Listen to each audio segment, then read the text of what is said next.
Therefore, it is about understanding. It isn't beating oneself up for not getting it, for not doing the right thing, or for not working hard enough. Nor is it patting oneself on the back for giving it their best and failed. It's understanding how things work. And what a person becomes is what he exposes himself to. If he seeks to become truth, then he must expose himself to truth itself, according to exposure. This is the power of exposure. Therefore, one must be very systematic and one must be very surgical in what they expose themselves to. Therefore, if a human being wanted the truths in life, then they would find a domain which gives them that truth or the closest thing to it and expose their brain to it on a regular basis. But that isn't what happens. Instead, the human beings expose them to prescriptions and societal jargon and concepts and theories and religion and spirituality and positive talk and self-help and self-development and all of these things, which don't get anyone anywhere because they're not truth. They're simply a bunch of doings. Therefore, it's comforting to know that if a thing doesn't work, it's because it doesn't work that way. Therefore, there's no mystery there. If one wishes to become warm and he enters an ice bath, it's comforting to know that that shouldn't be a mystery, that he didn't become warm. There isn't a dictionary definition. Truth is that which is non-prescriptive. Truth is that which is fundamental, indivisible reality. And every situation has a truth. Every topic has a truth. Therefore, truth is not divorced from the reality of business and sport and life, whatever it may be. It is involved in the deepest, grainy reality of everyday life, in everything. In fact, it is untruth that has no basis in anything. Hi, Kapil.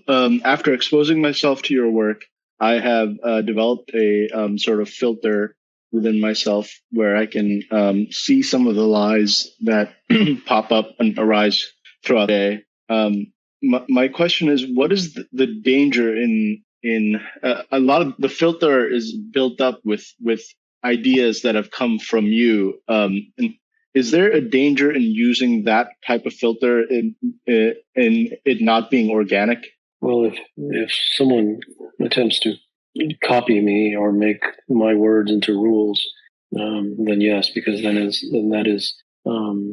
isn't really trying to see the truth. That's just replacing one set of rules for another set of rules. So it really is about understanding the essence. And if one develops a filter, it's a filter to be able to see if they are genuinely, if they have exposed themselves enough to truth, or is there still a significant amount of poisoned remnants of looking for prescriptions. If a request is submitted, the request should be to ask a question. If there is no question, there is no need to make a request. If you are invited on stage and you say nothing, you will be sent back. Just in relation to truth, if the individual exposure, so to say, to a situation will differ, would that also mean that the truth experienced by every individual will be true? And I'm sorry, I'm having some connectivity issues. I'll probably stop my question. I'm not sure if this is getting through. I didn't understand your question. So I was listening to one of your podcasts, Legend is Uncompromising, and one thing you said that going into the interiority of yourself might be not is a dangerous place, but why dangerous? Like, I have been reflecting on some things, but I did not. I don't know. You were taking something from something that I wrote and then asking me a question about it. I don't remember what I wrote. And therefore, when I write something, it doesn't come from me. It comes from somewhere else. And therefore, I was in a particular state when writing that thing, and it was in a particular context. And so to pluck that and ask me outside of the context at a different area of space and time, I don't know. I can't answer that question. Can you hear me? Seems it's not working. Hello, Kapil. My question is in regards to imbibing truth and being what you're surrounding yourself with. What I take from that is essentially success leaves clues, and you want to be around the right cats because Yeah, the success leaves clues, and you use the word cats, and therefore you're already invaded, even in your use of language, by the culture. Using the words cats and success leaves clues is a popularistic metaphor, and popular phrases used by motivational speakers and such. The very fact that your DNA is given and attracted to such things really places a limit and a hindrance upon you. The people who truly get somewhere really of a unique in a unique place in this world are those who don't really take things from society, who don't use words like cats, and who don't use words like success leaves clues, because those are not your words. And so the people who are very sticky, they walk around almost like a Velcro, and the things that society says, they stick to those terms. Those people tend to be very limited because they have a sensitivity to society and what they hear. Hello. So I understand how you say that you hear the voices in the moment and whatnot. I also am creative and am wondering what are the things that you do to stay connected at any given moment, let's say? I don't do anything. Only those who wish to ask a question should be sending requests. Hi, Kapil. Kapil, I'm very fascinated by this idea that we should be listening. I don't want to prescriptionize it, but I want to do this, that I want to expose myself to truth more and more so that the brain wires. But at the same time, I don't want to prescriptionize it. So, what's the best way to approach this where I can expose myself to truth and at the same time not prescriptionize it? Well, the first thing is that you have to expose yourself. So the prescriptionizing and not prescriptionizing is the second question. If one does not even expose themselves, then the possibility of prescriptionizing does not even arise. What must be understood is if the fear of prescriptionizing prevents someone from exposing themselves, then they're gone anyways. Then they're not going to get exposed to it anyways. So that's a secondary problem. First comes the exposure. And then as long as you're asking the question about prescriptionizing, then it seems that you already are aware that that is a problem. And the fact that you're aware of it means that you have indeed the possibility of not prescriptionizing it, as opposed to the individual who isn't even aware that he might prescriptionize. My question is, I find myself more often than I would like caught up in a sort of what I think is only willful denial of a sort, I guess, and I recognize it afterward. And I'm wondering if you can say something about releasing attachment to untruth. Well, do you think untruth is valuable? Well, there must be some reason to hold on to it. I feel like maybe it's comforting in some way. Well, that's because if you're holding on to it, that means that you think to some degree it's valuable. And so as long as you think that there's value in untruth, not intentionally, but for whatever reason, as long as you see value in untruth, it is silly to try to detach from it. And this is precisely the sort of convoluted conundrum that society does to a human being. It says, do that, or unattach yourself, or walk away, or whatever it is. And that's really kind of silly, because why would someone walk away from something if there's value there? So everything is cosmetic, everything is by force, everything is prescriptive, everything is do this and do that. Nothing is ever taken gently from the root and allow it to dissolve all by itself. So where there is value, it is stupid to try to detach from it. Why would you detach from value? Begin there. Hi, Kapil. How can we detach from depression if we're so preoccupied with the mind? There's no how to. Hi, Kapil. So I guess my question is becoming truth or discovering truth the status quo for everybody, and it's only a matter of or is it a matter of active effort that leads them to become it? What do you mean? Is it the status quo for everybody? Who is it the status quo for? Who knows that is exposing themselves to truth as the default? That's like saying, is it the status quo that the world is wise? Why would you say that? Based upon what? I'm rather shocked that you would say that. Do you live in Atlantis or something? I'm sorry, that was a bad question. I will. No, it wasn't a bad question. I just don't know why you said it. There's nothing bad about it. Why would you say that the default or the status quo is for everyone to expose themselves to truth? What told you that?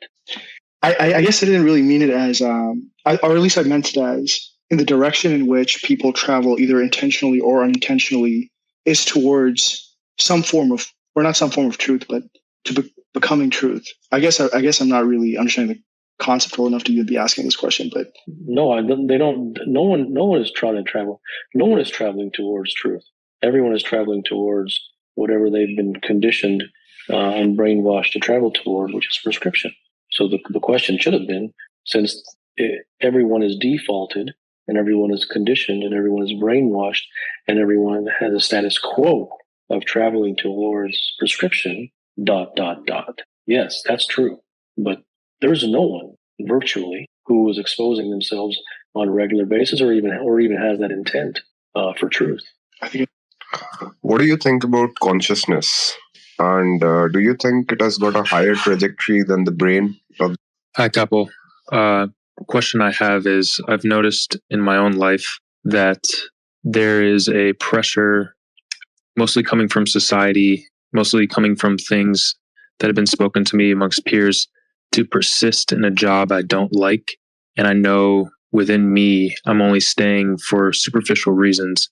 I'm wondering how we can determine when something is sunk cost, what we should actually listen to, society's voice or our feelings. If you have to ask if you should listen to society's voice or yourself, then I mean, if that question has to be asked, then you're really far away from being ready to hear the answer. Hello. Yeah. I guess my question is there some sort of like existential truth in procrastination? Like if I'm avoiding something, is that something that I shouldn't be doing? There's no should. You can procrastinate or you can not. One is not good and the other is not bad. Hi, Kapil. I guess I have a question around how does one know when someone is receiving truth or in the presence of real truth and you're not falling victims to truths that are really untrue? Well, it isn't intellectual. I think the human beings within them have receptors for truth to some degree, regardless of whether they intellectually understand it or not. Many times a person will come across something and it will strike them a certain way as being as striking them deep in the heart of hearts, because either it coincides with their experiences of life or it just feels like absolute truth, explain it or not. If something has to be put into a pie chart with diagrams and a line down the center with pros and cons and 14,000 statistics and put on a PowerPoint presentation, it's garbage. So something is either instant and spontaneous and recognized on a visceral and biological or deeper than biological level. And it tends to has the possibility of being truth, where that is intellectual and academic is usually garbage. What do most women find attractive in the opposite gender? Hi, Kapil. I just wanted to ask, you had suggested that being surrounded by untruth prevents one from seeing the truth, or our search for prescription prevents us from finding the truth. I wanted to ask if, I guess the implication, at least for me when I was listening to it, is that these sources are fundamentally like from other humans. I was curious as to if natural environments can be a source of truth or untruth. Is there No, it's a fair question. Now, I would say that all of your friends speak untruth. Okay. All of your teachers speak untruth. Is there something? All the books that you read speak untruth. All your teachers and mentors speak untruth. All the newspapers and media that you watch or read speak untruth. Everything around you speaks untruth. Now, if you find a particular source that, whether it's in speaking or in reading, which strikes you as entirely different and entirely unique and entirely opposite of everything that you've ever heard, and for whatever reason that you can't necessarily explain, it strikes you deeply that something is there, then you may be onto something. So, for instance, like this summer, I saw a waterfall that spoke to me very deeply.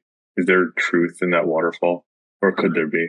There could be, but that's irrelevant though. That doesn't solve any of your problems. I mean, so you could be experiencing that as a nice, beautiful, peaceful experience.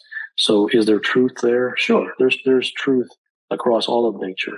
Absolutely. Pure nature is truth. There's no question about it. But typically human beings are looking for ways to solve the many existential and acute problems of their lives. And looking at a waterfall is more of an escape than anything else. So I'm talking more from a truly utilitarian perspective. I'm wondering if there's some people whose speech or writings or messages of truth resonated with you. Example, I guess, Krishnamurti. No, I don't. I can't really say that many. Yeah, I would say actually that some of the things I wouldn't say it's what necessarily any teachings, but people such as Buddha and Jesus, I think, are very inspirational people. Hi, couple. On one of your private discourses, you had mentioned one who has attained truth never leaves another human being astray. So do you mean the public discourses or the private discourses? I don't know the exact term. It was on SoundCloud or YouTube. It was one of those two. I see. Okay. So I'm curious if my profession, I'm looking to find truth in my profession, and it is to convince others to purchase a solution. Am I prescribing those individuals and leaving them astray? Yeah, I mean, if anyone who has to convince anybody of anything is nothing more than a salesman, right. And there's nothing at all wrong with being a salesman. I'm not here to downplay anything. Right. You could sell rocks for a living. It doesn't matter to me. There's no evil, or unless you're doing evil, of right. course. But yeah, I mean, if you have to convince someone to buy something, you're selling used shoes. Your thing, to me, a thing doesn't really have any value. If I have to convince someone to buy something, right. If I have to talk them into it, I guess for me, I come at a very opposite perspective. Like I don't even want anyone to buy my right. stuff because I don't think anyone deserves it, to be honest with you. Because you have to demonstrate a certain degree of honesty and sincerity to benefit from it anyway. Right. So I don't like providing truth to people who are really insincere. It's a waste. It's a waste on my part. Right. So that's the answer to you. That the word convince is a deal breaker right there. Okay. So, I mean, every business leader has to drive revenue to their company. So how can they go about that without prescribing solutions? Yeah, I mean, that's there is a genuine way to do things in which things happen by themselves. And this is not the forum to go into that. I mean, that's a long sort of systematic approach deep into oneself to find out how that can organically happen. It absolutely can happen, but that isn't just do this. Understood. Thank you. Creates a filter. No good or evil relates to morals and how we see it. Does that mean our consciousness or our default programming is a filter? The default programming is to believe in concepts. The default programming is to be bashed over the head with do's and don'ts, shoulds and should nots, goods and bads. You are good, you are evil. You've done the right thing, you've done the good thing, get a gold star or get a smack in the face. That's the conditioning. That's the filter that's been put upon human beings. Sometimes there is a seeing or a recognition of something on myself or anything that happens without the mind. Same thing, for example, with a feeling that's like a wordless kind of question inside myself. But the moment right after it, there's a thought that tries to kind of explain it or rationalize it, and that I feel that it takes from the essence of the original feeling or seeing. What's the reason that that thought arises? Because you've been conditioned to be intellectual and prescriptive, and therefore that doesn't go away very easily. And in all honesty, it'll likely never go away at all. Two following things to be true. Nothing can be taught, and only when the student is ready, the teacher appears. How do you would like to hear your perspective on these two things? It's too open-ended of a question. If you have a specific question, you can ask it. Specific question is, if these are indeed true, what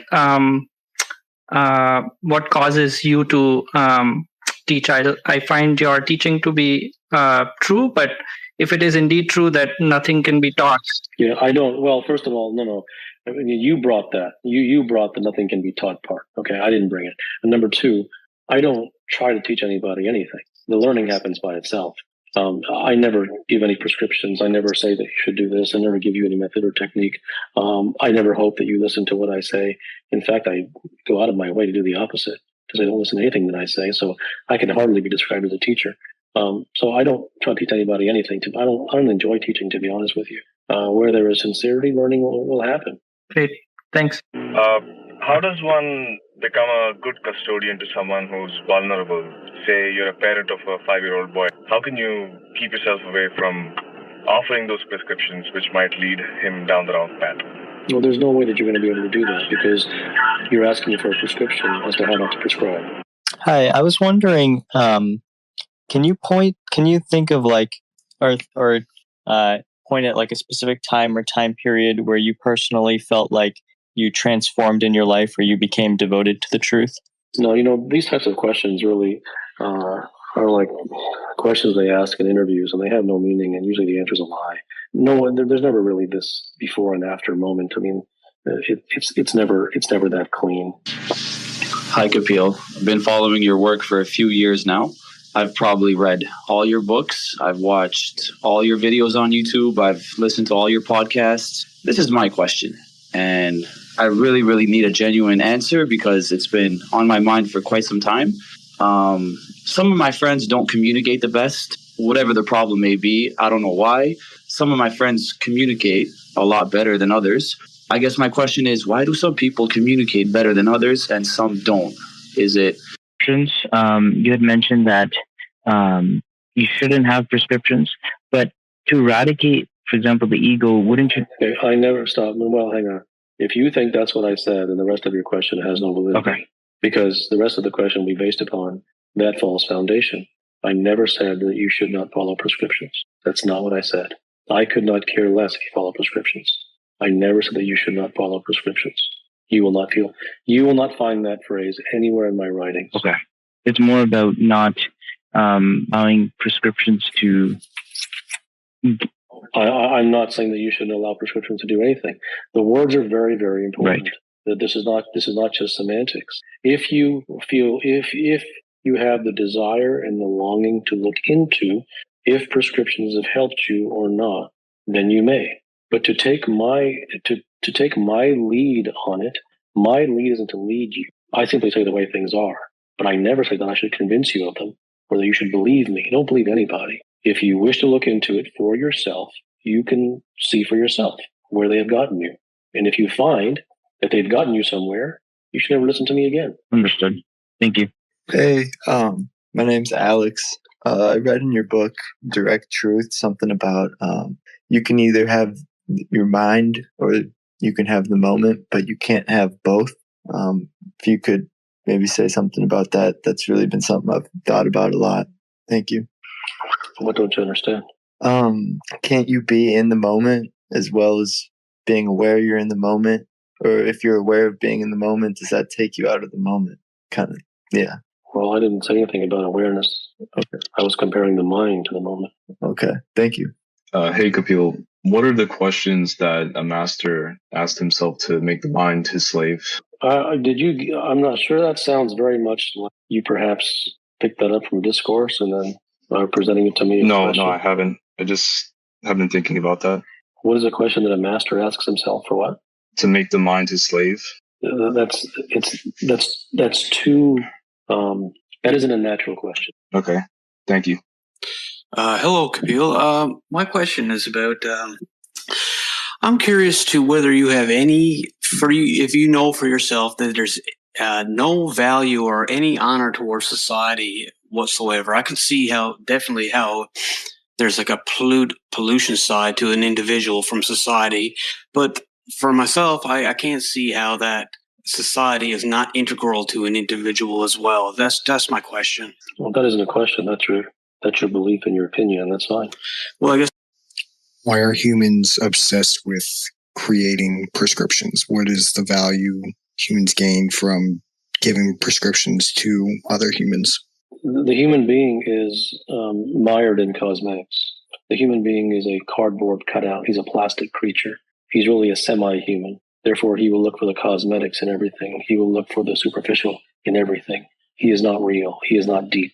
He is not genuine. He is false. And he lives in a world of cardboard cutouts and neon lights called society. That's why.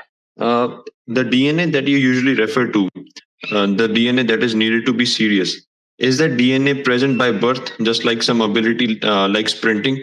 Some people just have. It's a fair question. The DNA that I speak of is not genetic DNA.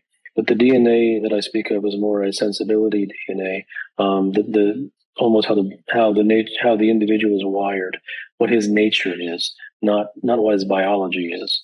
So it should not be confused with chromosomes. So it is more along the lines of one's nature. And some people's nature is to be common, which is basically almost everybody. And then there are those rare individuals whose natural proclivity, their natural bent, their natural default, for whatever inexplicable reason, happens to be towards things that are not common in society. And because that DNA is very rare, the individuals who find truth or become supernatural in any field are rare. Hello. Am I audible? I didn't hear you. Hi. Is there any thought which is not conflictive? It's way too general of a question. I don't know what you're talking about. Thank you for taking the question. I find myself more attracted to seeking truths when my life isn't going well than when it is going well. Is that a sign that I'm not truly sincere? Is it just a place? No, that's a fair question. And when someone's life is not going well, it isn't that they're seeking truth or seeking relief. So the individual who is seeking truth is, even when your life is going well, there are problems and there are even things in your business or it may be that you're trying to tackle, and each one of those has a practical truth to it. So what you're referring to truth as a scapegoat, as a pill to take for relief, and I am speaking of truth as there being nothing else. Thank you. Hi, Kapil. What is your reason behind having this open live discourse? No reason. Hey, Siddha. I joined a little late, so I wanted to know what is this about. Could we keep the conversation going? Trying to look for where exactly I'm being insincere and unserious. I'm sometimes confused because there might be things that I don't even know that to look for that. So I wanted to ask, what does insincerity and unseriousness look like? Well, to ask that question means that you must live in sincerity and seriousness, which you may. If you're having a hard time finding what insincerity and unseriousness is, then perhaps you're living in seriousness. Hi, Kapil. Is there any nuance in how one seeks truth, but then also would be attracted to something that's contradictory? And I mean from like a genuine desire standpoint. Could someone be deeply attracted to truth, but then also be, say, deeply attracted to pleasure seeking? Well, there's no rules. There's no contracts. There's no guidelines. If someone is attracted to truth, then they are. And if they're not, then they're not. And if they're attracted to this and that, then they are. But there's no gold star or slap in the face. It really isn't. You're asking a question that's downstream and irrelevant. The real question is, does someone value truth? Not that they should. Does someone see that truth is the only thing there is? That's the real question. That's, as it pertains to what you're asking, that's a more effective question than the one that you're asking. Because if you see that the truth is all there is, and when you remove yourself, the more you stray from truth, you move into disaster, which is untruth, and you bring harm upon yourself, whether it's emotionally or financially or whatever it may be, then naturally you will not leave truth. May I ask a follow-up question? Hello, Dr. Gupta. My question is, have you ever encountered a situation where you faced conflicting truths? If so, how do you weigh them? Hi, Kapil. In one of your previous discourses, someone asked, what is truth? And your response was, truth is a genuine or sincere longing to finding the truth is itself the truth. So to be honest, this response seemed like a conundrum to me, maybe because I don't have a bandwidth to understand. And I think I got this at an abstract level or superficial level. Therefore, I'm wondering if you could help me understand what untruth is or how untruth is different from truth. Everything that you're surrounded by is untruth. How is untruth different from truth? Untruth is untruth and truth is true. Yeah, hi Kapil. I have a question. Basically, seeing at your title, I It reminds me of one of the point what I think Dr. John Verwicki has mentioned in his YouTube lecture. Hi, Kapil. I'm going to try to keep this question pretty concise. I attempted to stop. I think I was chasing a state of not wanting to chase because I felt this immense desire for pleasure. And over the past few years, I just gave into it, right? And I just thought, since technically there's a desire there, perhaps just continuously pursuing pleasure will eventually lead to its abatement. But it doesn't. But it feels as if even if we run out of pleasure to seek in specific areas, right, or specific categories, like let's say you're addicted to specific alcohol, then you run out of alcohol to be. I guess the question I have to ask is the mind's pedal for pleasure. Is that a result of not having a specific, not knowing exactly what you want? Is that like a default state of the mind if you're not moving toward a location? Yes. Hello. So I have like a deep-rooted question for a person who is living in a society. There is usually a sort of confusion. Should we chase the contentment part or Once one has found truth, how does one ensure that they stay true? More generally, how does one avoid complacency? Should one avoid change? First find it. Hey, Kapil, can you hear me? Okay, so I was wondering, why do we do what we do, and what is the alternative? Thanks. Work while seeking out truth. Pass so lonely. Does truth veers off, or is it insincerity? And does meditation helps in clarity and seeing the truth? And how to meditate? You can try it for yourself. There's no reason for me to say yes or no. I understand. There are millions of meditators in the world. How many of them do you know that will become realized? You have meditated yourself, most likely. If you had found clarity, then you wouldn't be asking me this question. So it doesn't matter what I say. You have gone through those own experiences yourself, and you've actually discovered for yourself that it didn't really do anything. Hello, can you hear me? My question is that if we pick the desires from society randomly, then is it possible for us to tame our desires and redirect it towards the truth and its devotion? Well, anything at all that you get from society will not be transformed into anything but more on truth. Truth is the only thing there is.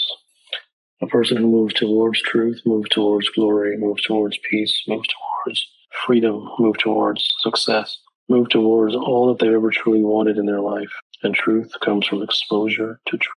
Tonight's Q&A is primarily for those who are new to my work, and also for those who rarely ask questions, so that you may know how it works. If you're invited to the stage, you may ask your question. If a question is entirely prescriptive, or quite top of the head or insincere, it will likely not receive a response. Hey, Kapil, can you hear me? Hey, Kapil. I'm pretty new to your work, and I just want to say thank you for, putting out all the information that you do. I think some of the things you say are so important that, it seems like it's hard to convey, in the English language. It seems almost like a disservice. But thank you. And my question is, how do you sort of, the idea of desire, desperation, like how can you truly know if you desire something or it's not some sort of like prescription to help yourself? You can often tell by the number of excuses you do or do not make. That's a fairly easy way to tell. Hi, Kapil. If you are invited to the stage, you can go ahead and ask your question. Okay, so I don't have a question, but I just want to thank you for putting the stuff out. And I came across you via Naval Ravikant only. So yeah, just wanted to say that. Thank you. How do we basically prolong the moment of clarity? Like it seems to go in and out. There's no how. This happens that I have been chasing something or other. So, and it's mostly FOMO. So, how do we get out of this loop and do what we want while? If you ask a how question, how do I do this? How do I do that? You are falling for the trap, which puts you in misery in the first place. So it is important to consider what one is asking to make sure that it is sincere. To ask a question like, how do I prolong clarity? Or how do I get out of the trap of this? Or how do I stop chasing? Or how do I do this? Do you truly and honestly, if you look in your heart of hearts, do you truly expect me to say, well, practice this technique and you will stop chasing? Practice this method and you will attain clarity. It's a nonsensical question. It isn't serious. Therefore, it deserves no response. Hello? Is the best way. And when I say the best way, basically, if the goal of life is to be happy and comfortable, let's just remove the comfortable part. If the goal of life is to be happy, not knowing truth about certain things helps you to do that. If that's the goal, then why do we always have to seek truth? That's A. And okay, I cannot ask them all. Just stop there. You've made about 19 assumptions there. The goal of life is to be happy. Who told you that? Mm-hmm. That's something that you believe. That's baggage. That's a personal belief. Yeah. That's a personal belief. That's right. That's baggage that you brought with you. And as long as you believe that, the rest of your question and anything that you say after that is completely invalid, because that has no place. It isn't a reality. So you've already created fantasies for yourself. Then you ask yourself how to rectify and prolong and sustain and support fantasies. That doesn't exist, because the entire concept of happiness that you've been sold upon by society and spirituality, self-help, self-development, all the nonsense jargon that's out there has brainwashed you into believing in happiness. Therefore, you really can't be helped. Hi, Kapil. When I truly introspect and I try to figure out what is my mind saying and what is truly instinct or what is true, I find it sometimes difficult to decipher between the two. Is there that's a fair question. The most practical answer for you is that whatever you think is intuition, it is likely mind. So I think the most important thing to understand with regard to the question that you asked is nothing at all that you believe to be real is. It is all self-created jargon. And truth and the path and the journey towards permanence and whatever word that you wish to use very much has its foundation in cleansing oneself of all the brainwashing and conditioning and the beliefs and opinions that have been packed into oneself over decades upon decades. What's the most limiting self-belief that you see in people you talk with? One of the most limiting is a complete and utter enslavement to methods and techniques that one might take lifetimes to get over. Hello. Are you familiar with Judd McKenna's teachings? And if so, what do you think of some of his ideas? No, I'm not. And the narrative that you tell yourself? Why would you believe that there would be no difference between that? Hi, Kapil. Is the search for truth a truly solo pursuit in the sense that prescriptions from others cannot be relied upon and only you can determine truth for yourself? Well, any prescription cannot be relied upon. Methods and techniques and prescriptions and how-tos really are circular chases which lead nowhere, and one need not by any means believe that. They can simply look into their own experiences of life and plainly see for themselves. There's no reason to have faith or believe anything that I say. One must verify for themselves through their own experiences. The truth, the truth is absolutely a solitary journey because one lives in a society and one is conditioned and brainwashed, and all that one hears by reading books and media and motivational speakers, authors, priests, pundits, gurus, whatever it may be, they all lie, and they don't lie with malintent, but all they do is prescribe. Therefore, they lie. So you have millions upon millions of people who attend various workshops and retreats, and speakers and spiritual gurus who give long talks, and one should never believe anything. One should examine for themselves. Survey the audience. Survey yourself afterwards. What they really do for you. Examine for yourself, and you'll see the evidence is very plain. None of those things help anybody. They're just entertainment. Hi there. I have kind of an odd question just based off of my own personal experiences in the last 6 months or so. I lost someone to suicide. I was wondering if you could speak on that. What happens when you kill yourself? What does it do for your karma? I don't know the answer to that. I don't know about what happens after death. I am sorry for the tragedy that you experienced, but I can't speak to as to what happens afterwards. In all honesty, life is a far greater question and a far more acute and relevant one than what happens after death. Hi, Kapil. My question is around, I'm married and my mom lives with us, and I don't see a lot of things like eye to eye with my mom, especially when it comes to raising my kids. And we tend to get into a lot of arguments. And what is a good way to control the frustration and anger surrounding this? It's a prescriptive question. These things take a long time to understand. There's nothing that I can say to you, we'll do this, and you'll get along better. It's not about that. It's far deeper than that. Hi, Kapil.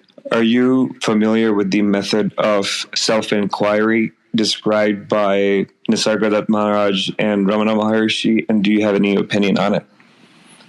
You can try it for yourself and see if you get anywhere. Hey, my question is, when you work with CEOs and athletes, how are you able to help them without giving them any how-tos? Well, that also is a how-to that you just asked. So the understanding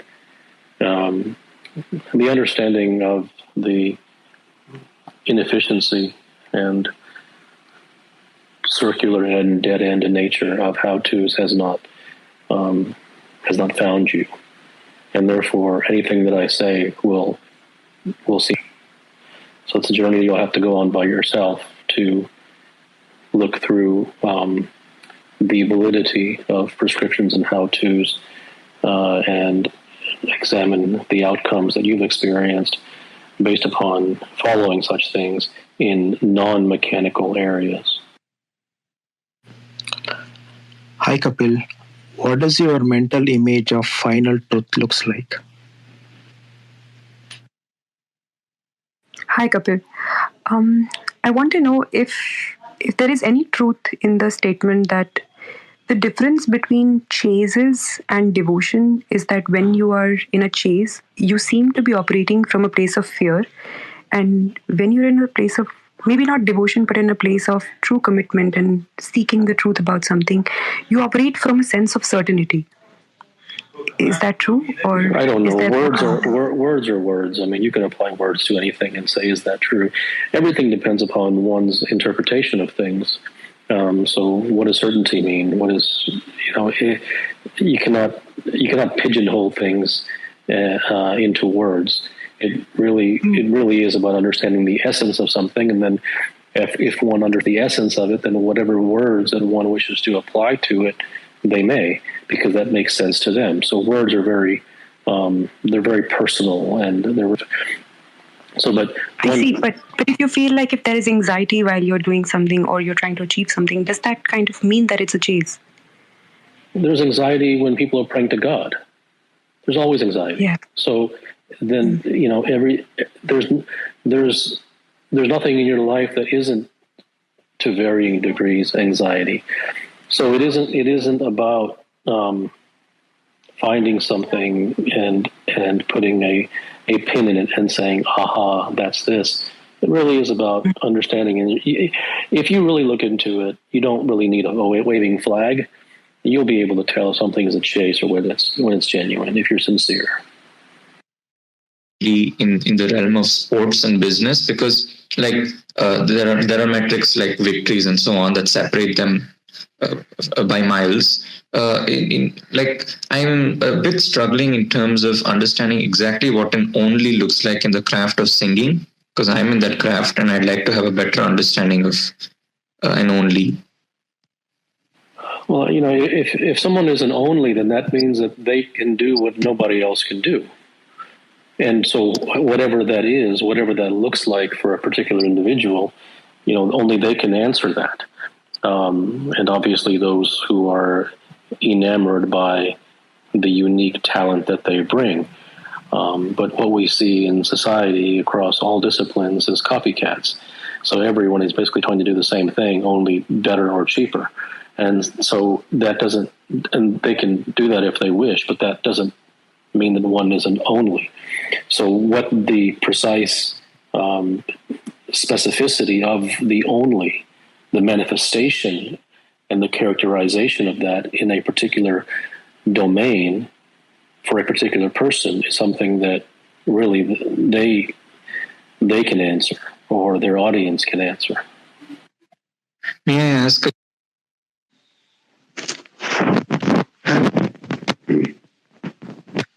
So I want to ask that, does I need to include blockchains and plans? I cannot hear you. Hello?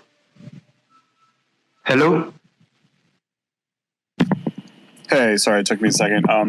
I have a question that it might seem a little obvious or redundant, but I'm genuinely curious. What is your reason for wanting to seek truth and promoting others to do that? Do you see a specific value to that as opposed to, let's say, maybe living like a more passive life? Well, number one, I have no reason. Number two, I don't ask others to do it. I don't recommend it to anyone. I recommend nothing to anybody. Number three, the only thing there is truth. That which is not truth is untruth. So why would I want that? Given that words create meaning and also create this sense of self and these structures, and the fact that everything appears to be happening on its own, what would be the proper mindset by which to digest all of what is occurring? I don't understand your question. It's far too vague. If I were to rephrase, given that words and concepts and constructs are things with which the mind lives by, what can be done? I would say that you're premature in asking that question. And the reason that you're premature is because you're taking it at face value, and that doesn't go anywhere. You have not yet reached the point where you have truly realized deep in your heart of hearts that concepts have no relevance whatsoever. You have sort of taken it as somewhat of either 100% belief or X% belief, and nothing can be a belief. Nothing must be realized before there is any moving on to the next so-called level or stage. No. Hello. Is something that is unvarnished and self-sustained is the truth?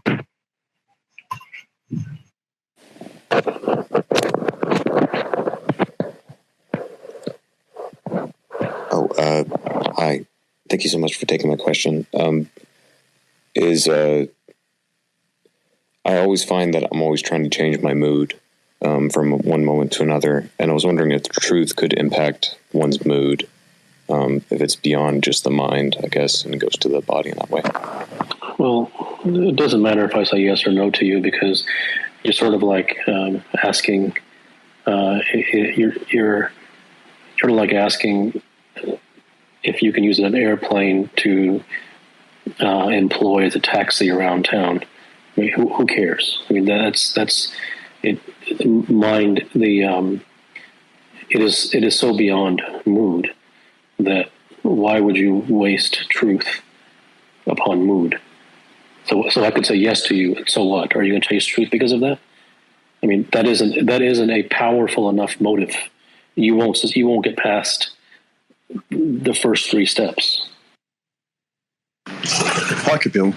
I'm just wanting to know, what is it that one does not understand about themselves that often prevents them from achieving a state of no mind, even if one often experiences it temporarily? But the state of no mind is a chase, because you're chasing the state for pleasure. Hello. Hello, sir. Sir, my question is exposing mind to truth daily, and it has come a stage where I'm very focused, productive in my work, but there is a disconnect among friends and family, and there is something like they are taking. Every person, the more genuinely one is on the path to truth, the more deeply one longs for the truth. The more that they will be alienated if they decide to speak about it by others, the less they will be understood.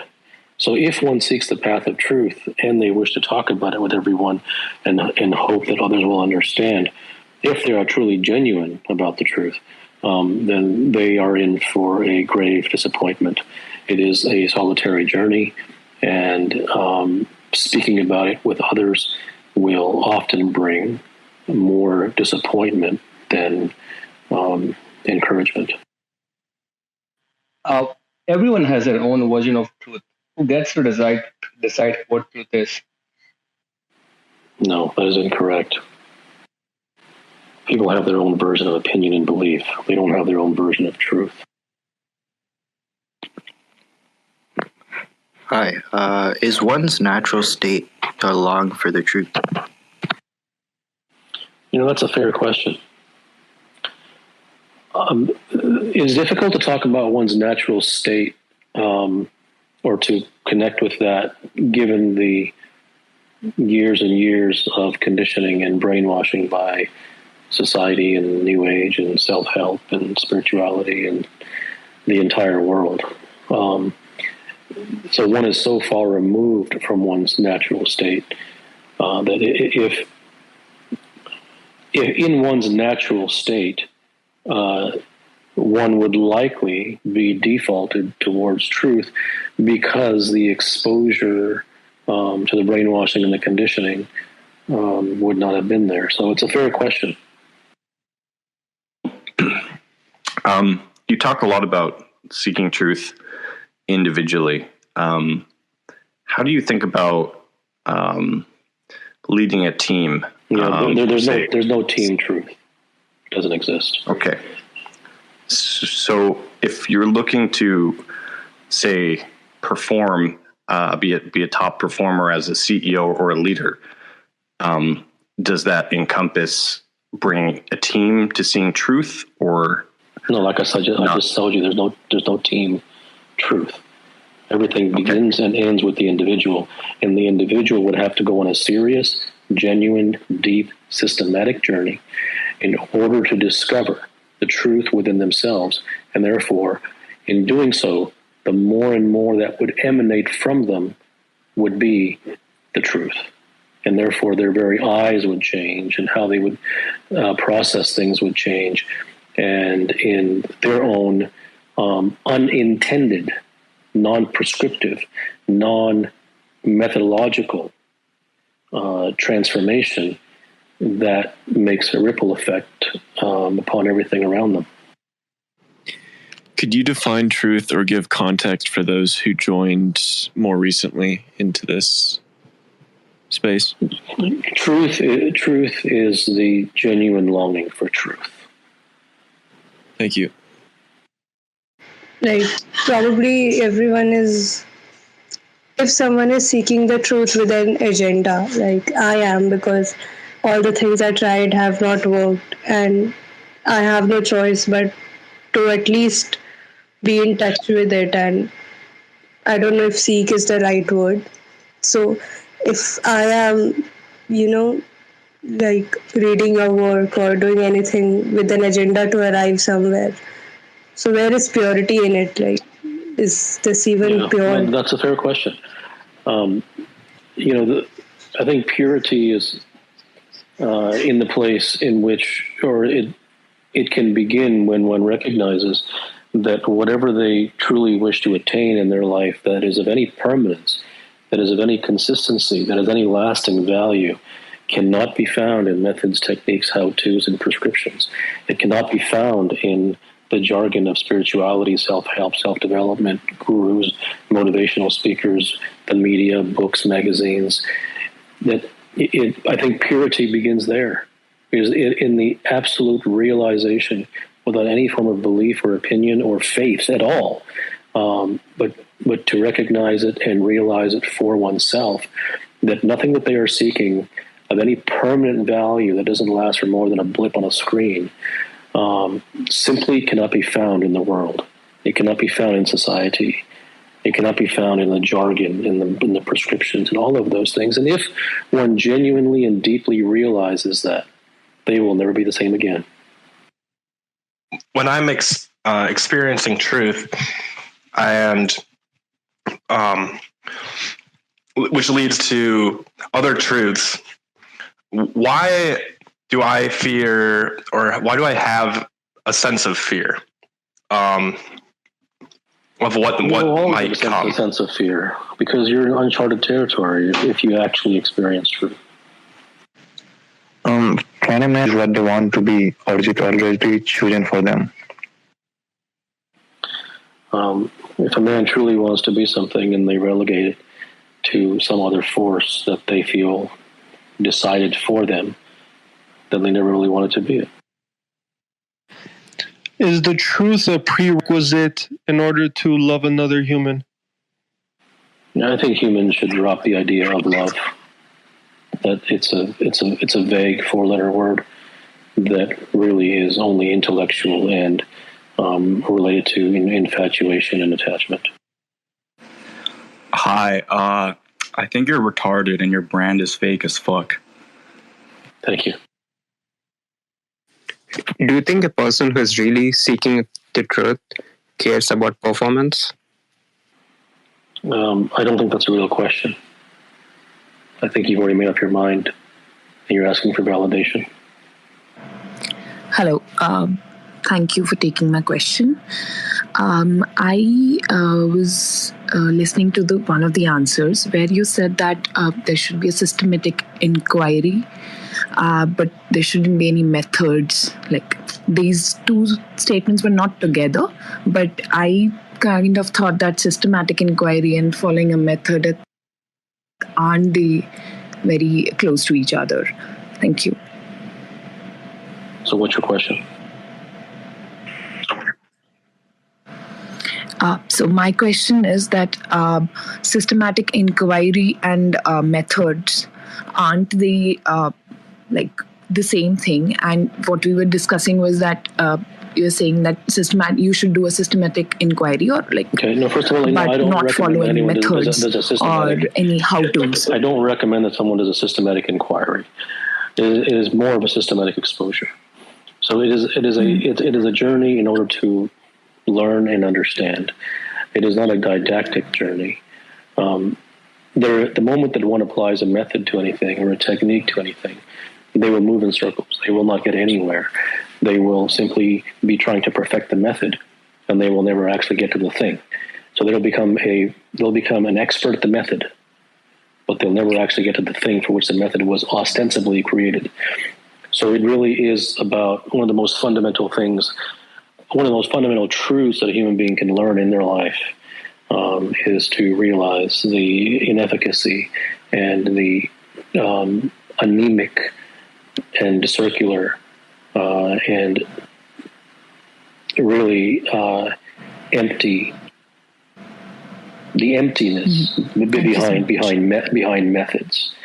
If one realizes that genuinely, without taking it as upon faith, they really put themselves in a very elevated sphere, and which allows them to then be. It gives them the opportunity to actually be available to truths which they otherwise had no possibility of attaining while they believed in methods. What is real? Hi, Kapil. What do you like to do for fun? Do you ever watch movies or listen to music?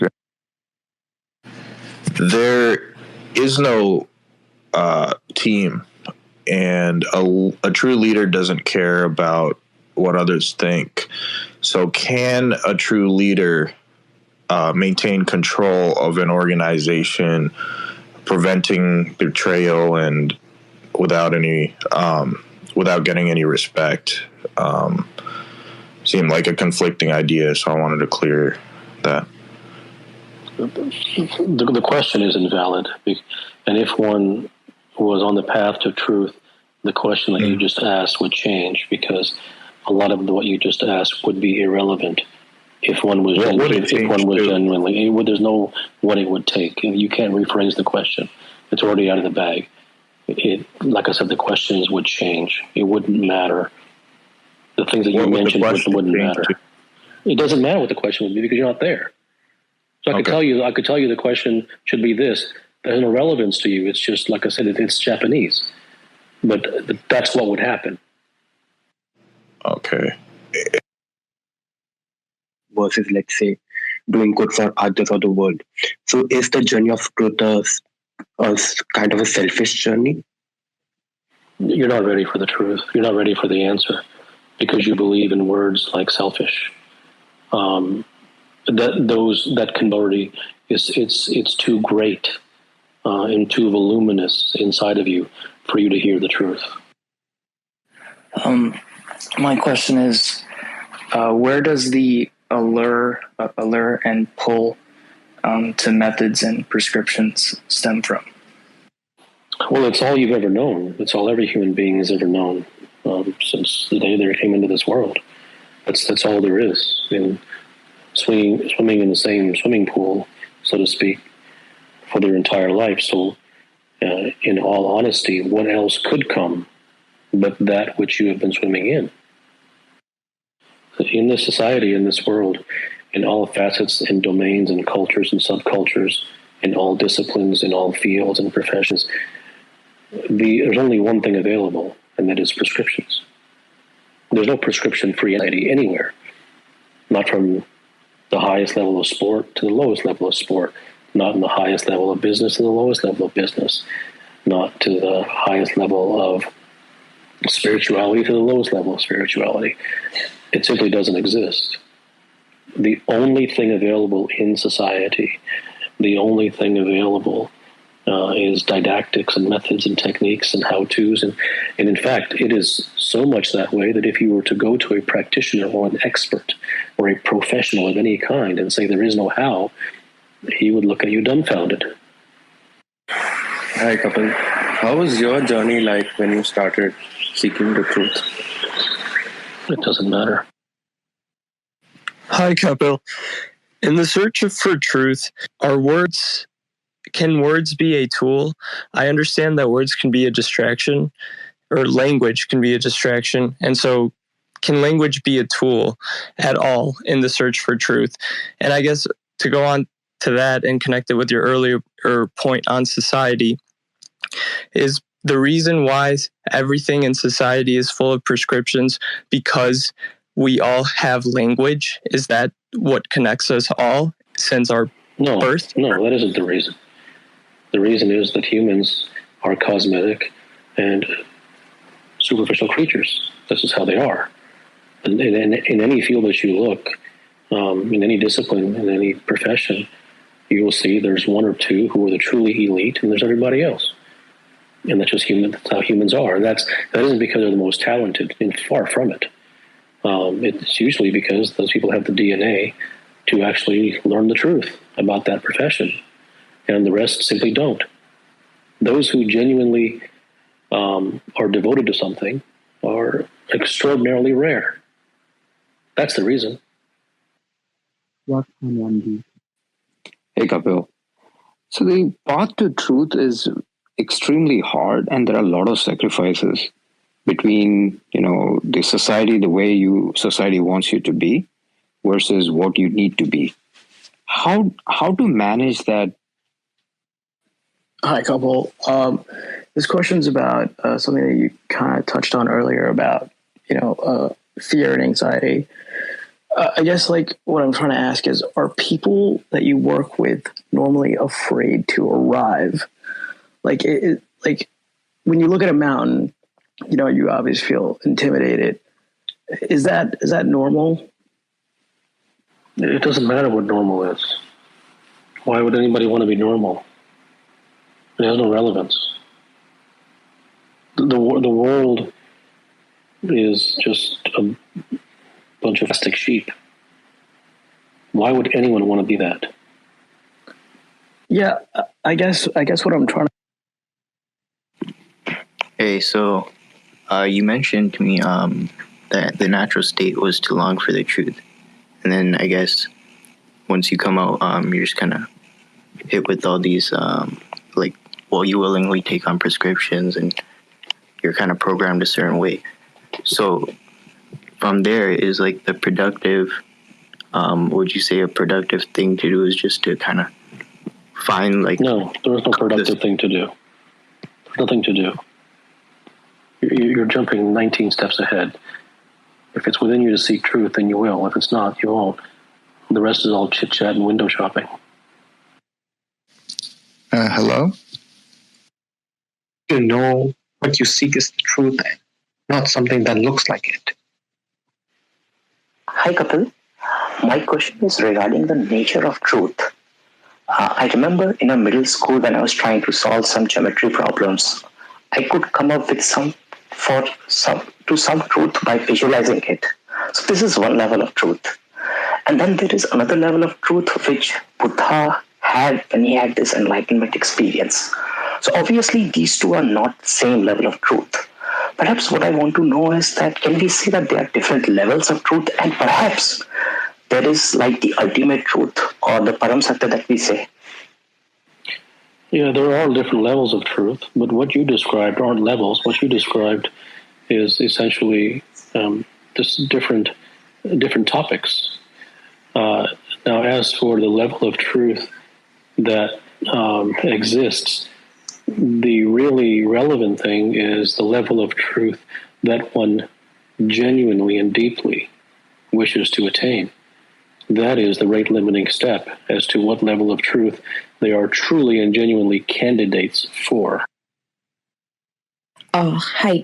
Kapil, one more question following up with my previous question. You mentioned that you have to, the systematic exposure you mentioned about. So if you could explain what is systematic exposure. Exposure is a continual exposure to the truth. So what must be understood is that right now you are continually exposed to lies.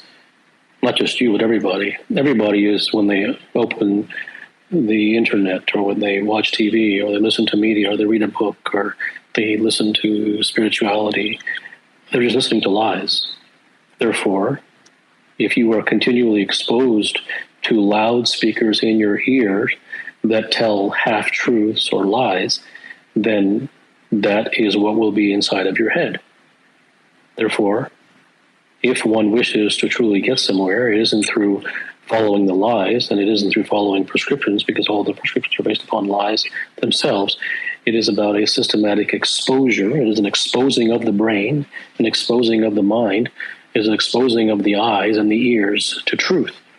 And through that exposure, now there is a competitor for those lies. Without that, then the only thing there is are the lies. Thank you.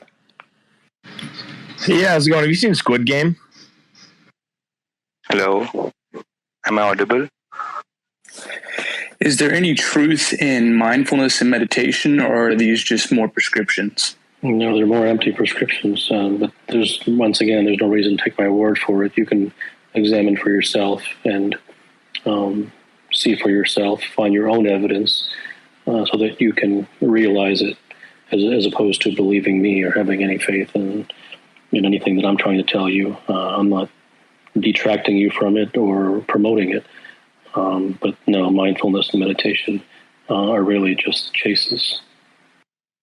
Need for control.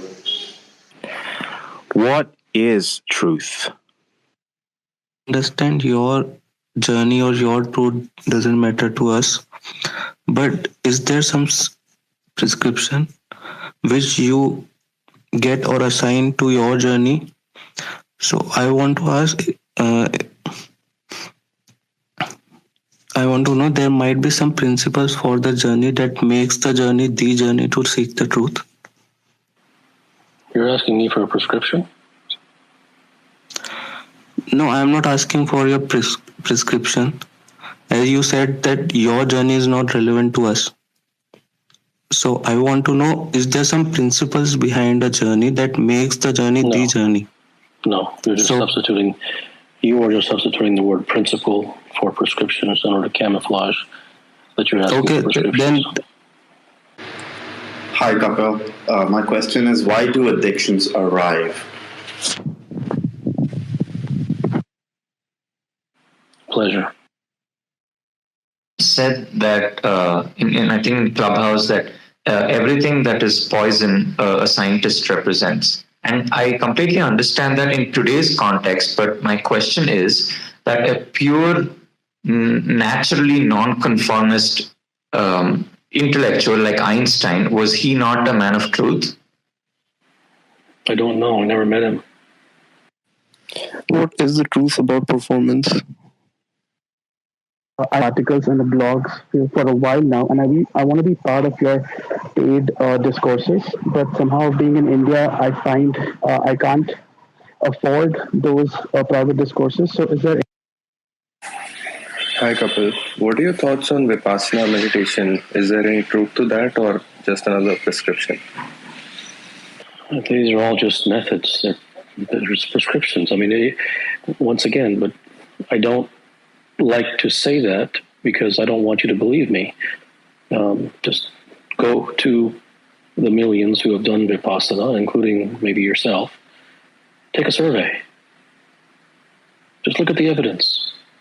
It's very plain to see for anyone who simply has, even a cursory interest in discovering the evidence for themselves. If such things worked, then people would not continue doing them for 50 years. Hi, Kapil.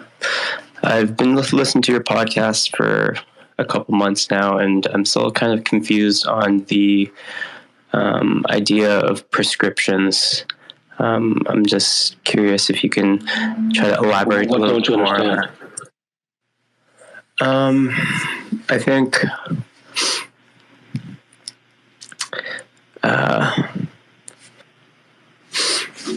I guess getting rid of my innate problems. I'm still working on that. No, what don't you understand about the non-validity of prescriptions?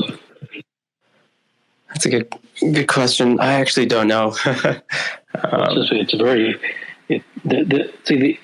I think this is very instructive because you haven't benefited from prescriptions, but you refuse to look there. And the reason you refuse to look to see if you have benefited or not is because you are addicted to asking for prescriptions. Therefore, you're going to ask me, I don't understand about no prescriptions. Can you explain that? And I could explain to you till I'm blue in the face. It won't matter. All you have to do is turn your head to the right and look behind you. And do I still have fear? Do I still have anxiety? Do I still have all of the things that I've been trying to, through using 17.5 million methods and techniques and so-called hacks, which are given by hacks, Have they done anything for you? It's a very simple question. It isn't scientific. It is very basic and logical, and you could answer it in 5 minutes. But because you are so conditioned by society and poisoned, rather than asking that question for yourself, you will turn to me and say, what do you mean by no prescription? So that I can give you an answer. Hello? Hello? Hey, doctor, how are you? Hello? Go ahead. So with achievements, obviously at times, one has more desires with achievement. How have you found yourself to have less desires with the more achievement you had in your life with success? Anything else, rather than searching for truth, the chase for pleasure? Well, what has it been in your life? I mean, why do you talk in the abstract? The only thing that matters is what's relevant to you, not what's relevant for the world or humanity or someone else. Have you found that to be the case in your life? Yeah, the problem is that with pleasure comes the pain, and the chase is unending, and that's why I'm searching for something that doesn't has some drawback as pain. And that is exactly what prescriptions and methodologies and pleasure chases do. All they can bring is pain, because there's nothing there for them to give you. They're all empty boxes. So if you come to that realization that any methodology that you follow and any pleasure chase that you pursue, and methodologies are all pleasure chases themselves, because you think that you've been sold a bill of goods. You've been sold the lies, the tantalizing lies, that if you practice this, that you will get that. Sounds nice. But no one ever gets that. All they get is the instruction to practice more. It's more of money. It is just not ending. What is that I need to see or understand to understand its limits? And yet the reason that you seek more and more is because nothing is fulfilling to anybody. Nothing in this world fulfills or satisfies anyone or makes anyone truly content. It is all brainwashing and conditioning for people to be told what they should chase, such as happiness and all of these really empty things which go nowhere. And because you've been taught what to chase, and then you've been given methods how to chase it, you're on a hamster wheel. Therefore, you will live a life of discontentment, and you will die that way. That there's really no hope is for anyone. There's that rare human being who's willing to examine and who's willing to say, who has a DNA to search for truth and turn his back on society. That's 1 in 100 million. Everybody else, they don't stand a chance. That's just the practical reality of it. I'm not here to brainwash anybody and sell you nice, happy phrases. The bumper stickers are for that. There's plenty of people who do that for you. I won't. My question is it possible for there to be any truth that comes from the mind, or does truth only come from beyond the mind? Well, because the mind is so deeply conditioned, then all that comes from it will necessarily be lies. Now, if there was a human being whose mind was not conditioned and brainwashed by society, then that possibility would exist. But for anyone who has lived even a day in society, what is inside of his mind is whatever the soup that he's been living in. That's what enters. If there's a flood outside and you open your door, what's going to come inside? It's the flood. And nothing else can come inside. So that is why it is lies. Hey, Kapil, thank you so much for what you do. I'm on my journey, but I have a question, especially around the prescription-seeking mentality of the world, right? I specifically look at my children, and they're not naturally prescription seekers, but the way people treat them like teachers. Even my wife, their grandparents, they are becoming they're being taught to become prescription seekers. And I'm wondering how can I keep that light within them? Your children are doomed. Like everyone's children are doomed. And the only way they would not be doomed is if they were surrounded, if their primary and principal and predominant exposure was truth. Well, where are they going to get that? So whatever they're exposed to, that's what they're going to become. So as you have just explained correctly, and it isn't your wife's fault, it isn't their grandparents' fault. It's no one's fault. They're not evil and mean people who are. It's just the conditioning. It is so deep, and there probably isn't like I said, a person in 100 million who understands that when they walk into society, they're walking into a death trap.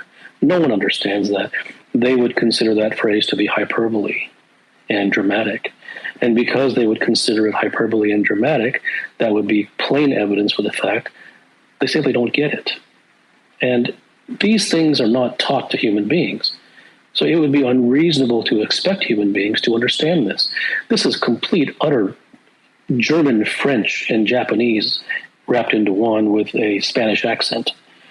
No one is told these things. Therefore, you cannot blame anyone. So anyone who's exposed to, which is basically everyone, to lies, lives a life of lies. They will learn to talk like, they will learn to think like, they will learn to process, they will learn to act and behave, and they're just doomed. It isn't defeatist, it's simply a fact.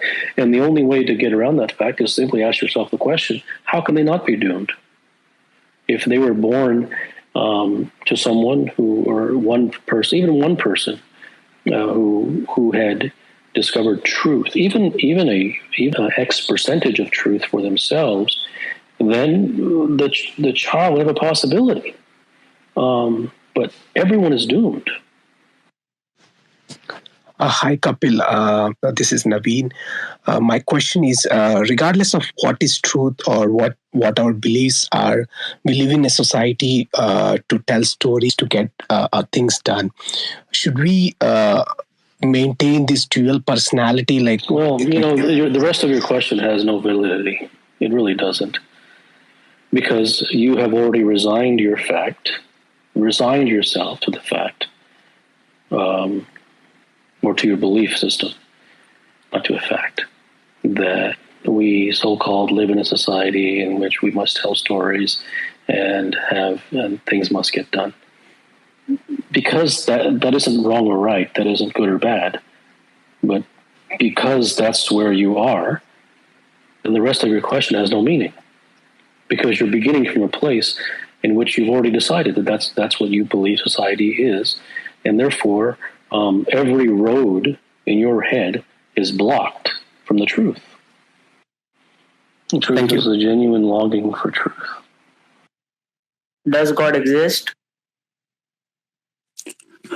I wanted to ask that how to get out of the inner contemplation.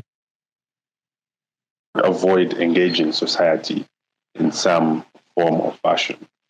And so the question is it necessary to maintain a dual personality while seeking truth, but also having to deal with society? There's no rules. It really just comes down to someone's DNA. There's no rules because the DNA will always take over. So if it's someone's DNA to be I'm not saying this is your case, but let's use it as an example. If there's a human being who has the DNA of being very social, they believe in communal things. They are excited by getting together with groups of people. It doesn't matter what I say. That is what's going to happen. And that is not compatible with truth. But it won't even matter to that person because their DNA is for that. So it isn't like if they're told that that's incompatible with truth, that they will all of a sudden drop all the societal and socialization. That's not going to happen. So when you ask me this question, you're asking for deal making. You're asking for rules, and there are no rules. From the context and from your tone, what it at least it appears is that of a particular value for society, that you that you think there's something to be gained from that, and that you enjoy that, or whatever words that you wish to apply to it, and to whatever degree it's true, only you can say. And if that is the case, then that is the case. But what must be understood, if one wishes to understand, and that isn't a must, if one seeks to understand, it is that every human being that you will ever meet in your life, you will never find in your life a single person. I can virtually guarantee it. You will never, in all of your travails, find a single person who is devoted to truth in any field. No one. Zero. And since that is the case, then by necessity, by default, it will necessarily be so that all that you commune with will be lies.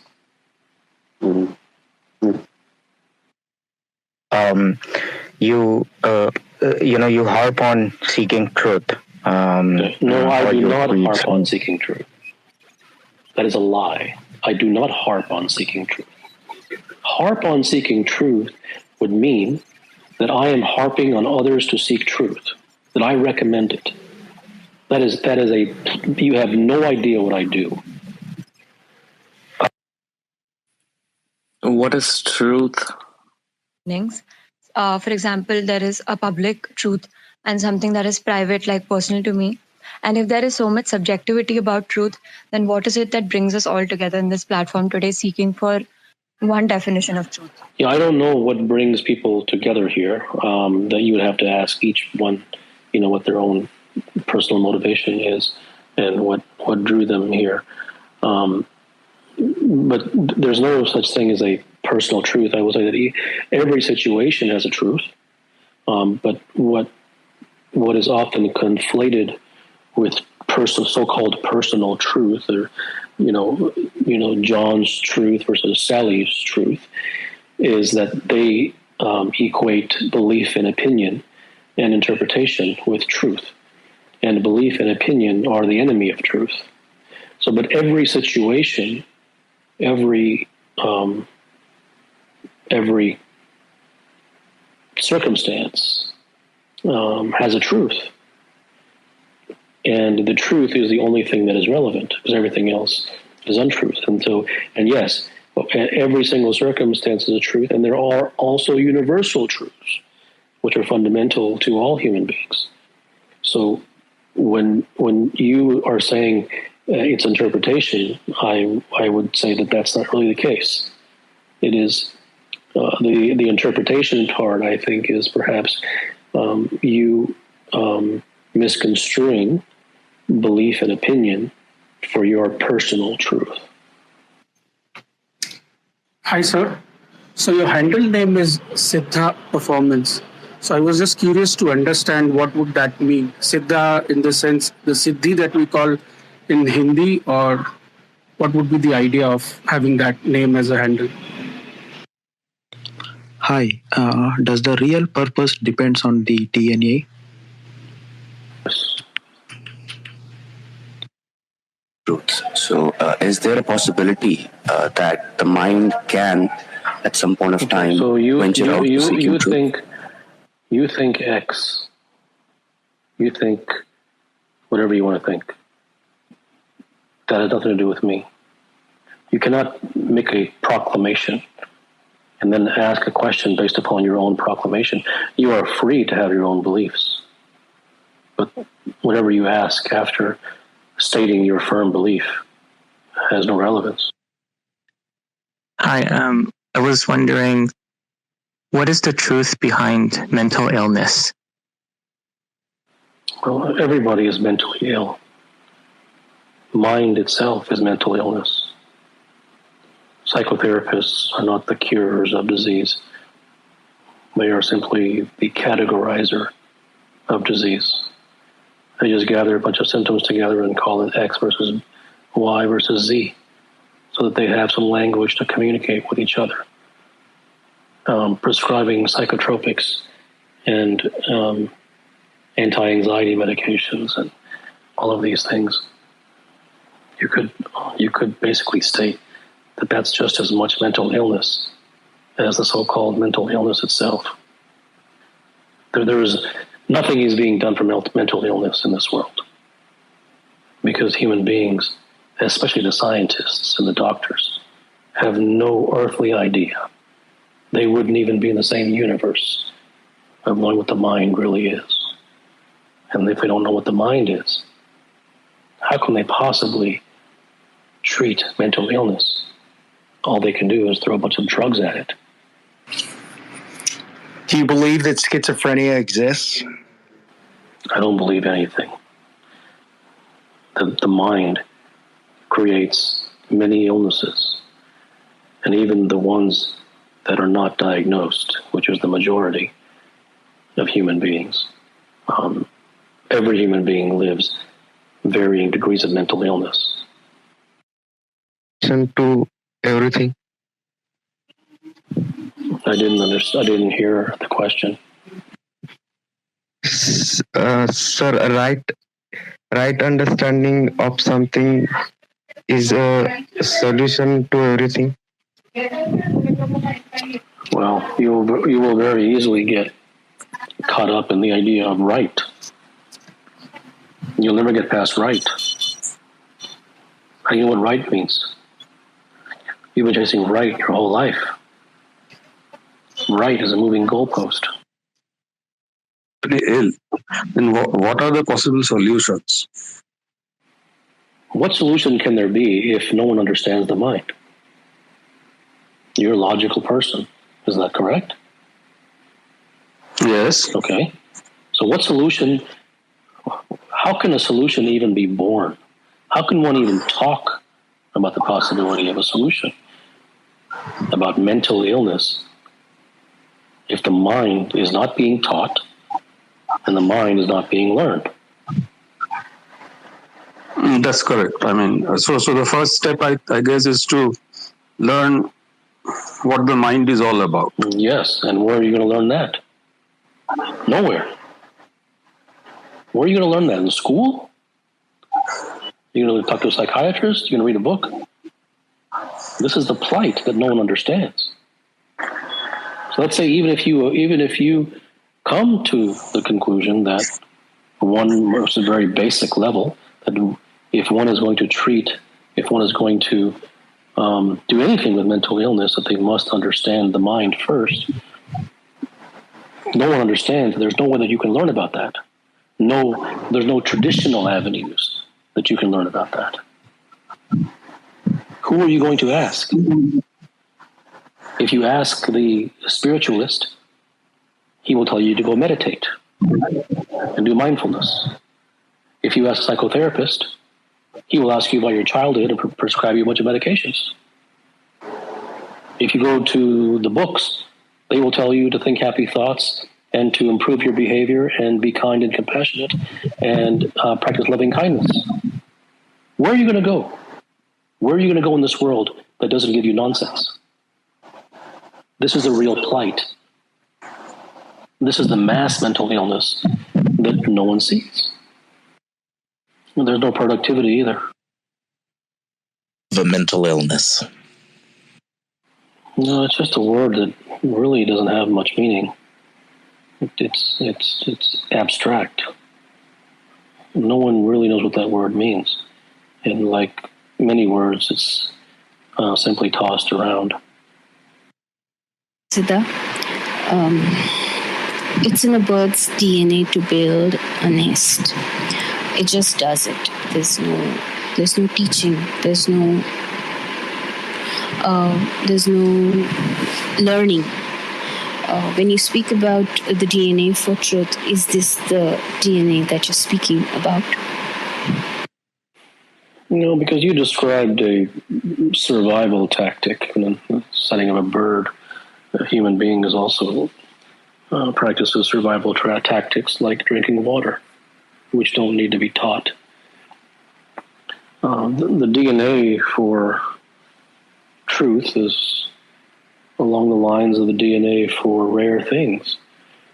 The human beings are conformists because they're all societal. They weren't born that way, but very, very few people escape the trap, escape the Holocaust of society.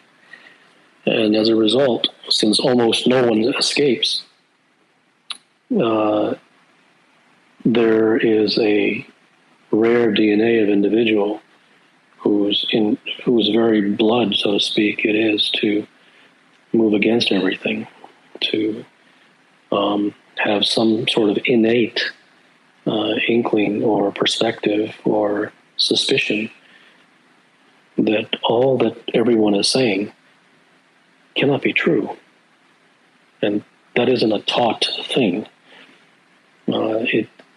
One can be taught that it isn't true, but in order for them to truly hear that, they would have to have the DNA to move against everything. And that's what I mean by the DNA, that type of sensibility, that type of nature that is unique to that individual. Hello, I have a question to add on to the topic you were just speaking about. Do you consider an ism like a word that ends in ism, so capitalism? Yes, isms are lies. Exactly. So do you consider those not pyramids? If you wish to ask a question, you may raise your hand. If you're invited on stage, you can proceed with your question. Hi, my question is, how do I get calmness and stillness in my mind? Thank you. Yeah, that's a prescriptive question. Therefore, it has no meaning and no answer that will be effective. Do not raise your hand unless you wish to ask a question.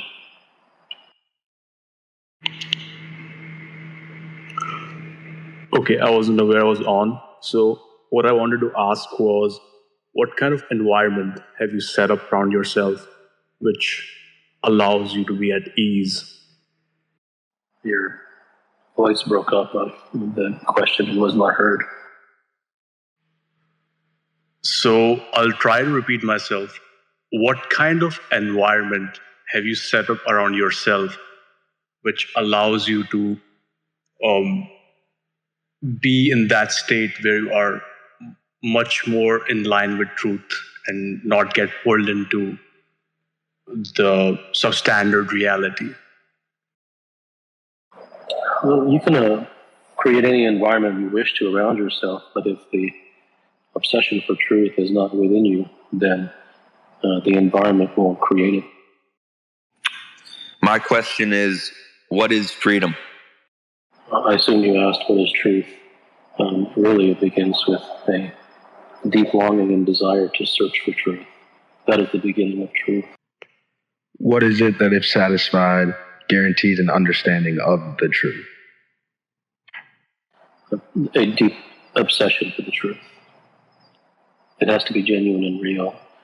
It cannot be pursued because one feels that it's the proper thing to do or through the vein of spirituality, because then it is artificial. Hi, thanks for taking my question. I was just curious, is there any place for prescriptions or how-tos in someone's life?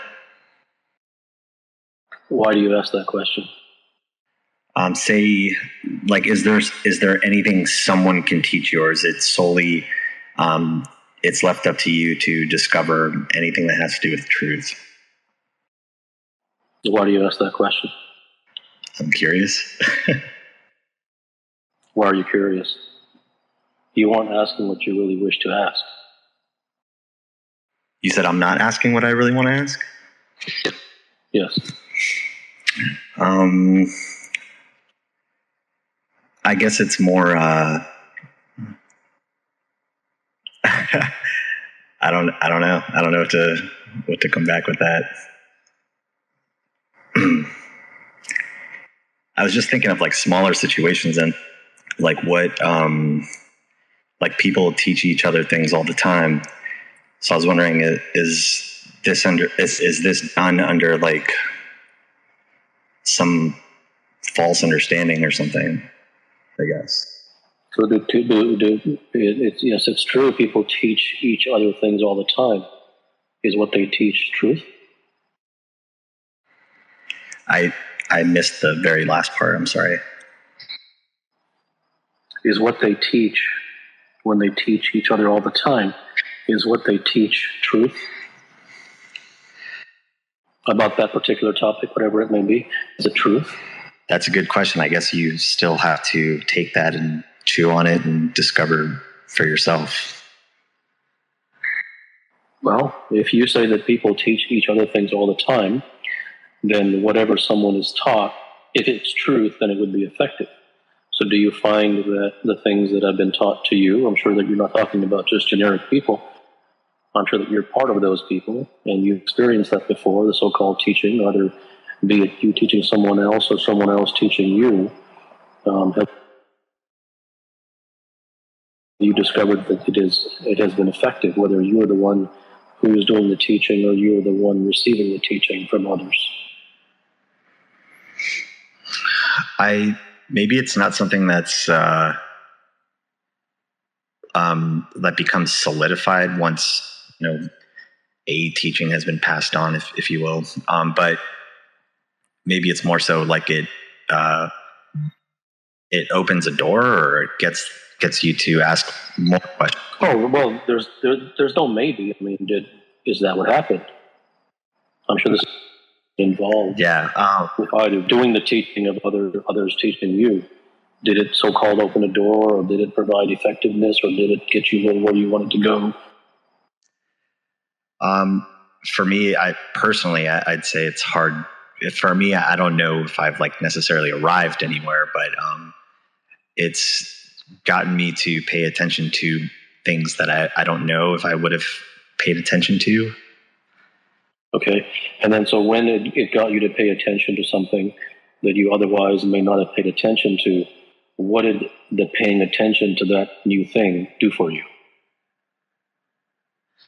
Did the paying attention to that new thing get you anywhere, or was just it's nice that you paid attention to a new thing that you otherwise did not have?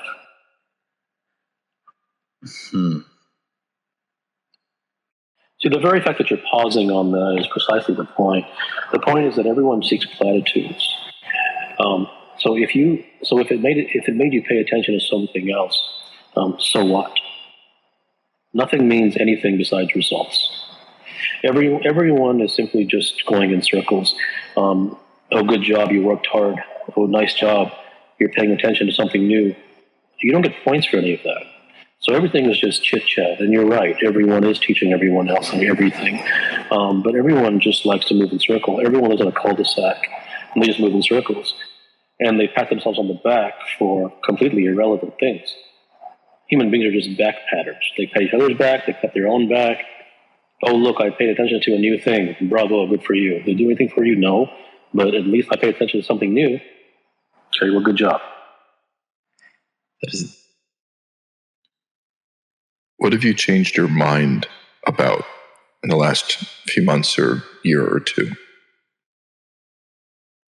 You're asking me? Yes. It doesn't matter. No, just interested. What if I'm not interested in your curiosity questions? Who cares? You might as well ask me what do I like, chocolate or vanilla? What does that affect anything? It's just chit chat. Maybe something fun. Hi, Siddha. Hi, everyone. As someone who feels that he has not been true to himself, how can I identify the signs of sincerity in myself? Going back to the question of teaching, is it up to you to decipher then between what is true and then what is not? Well, it depends what you mean by is it up to you. You see, for me, and when it comes to the world of golf, I'm trying to find my way when it comes to reading books or even reading some of your discourses on your performance website. I'm trying to figure out myself what is the truth, or what is the proper way to proceed, like in the game of golf when it comes to performance? So if you read the things that I've written, you will clearly notice that I don't tell anyone what to do, and I don't tell anyone what to think. So it just provides a springboard that one must filter through themselves.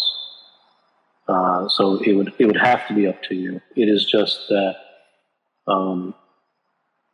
the raw materials that you have to work with,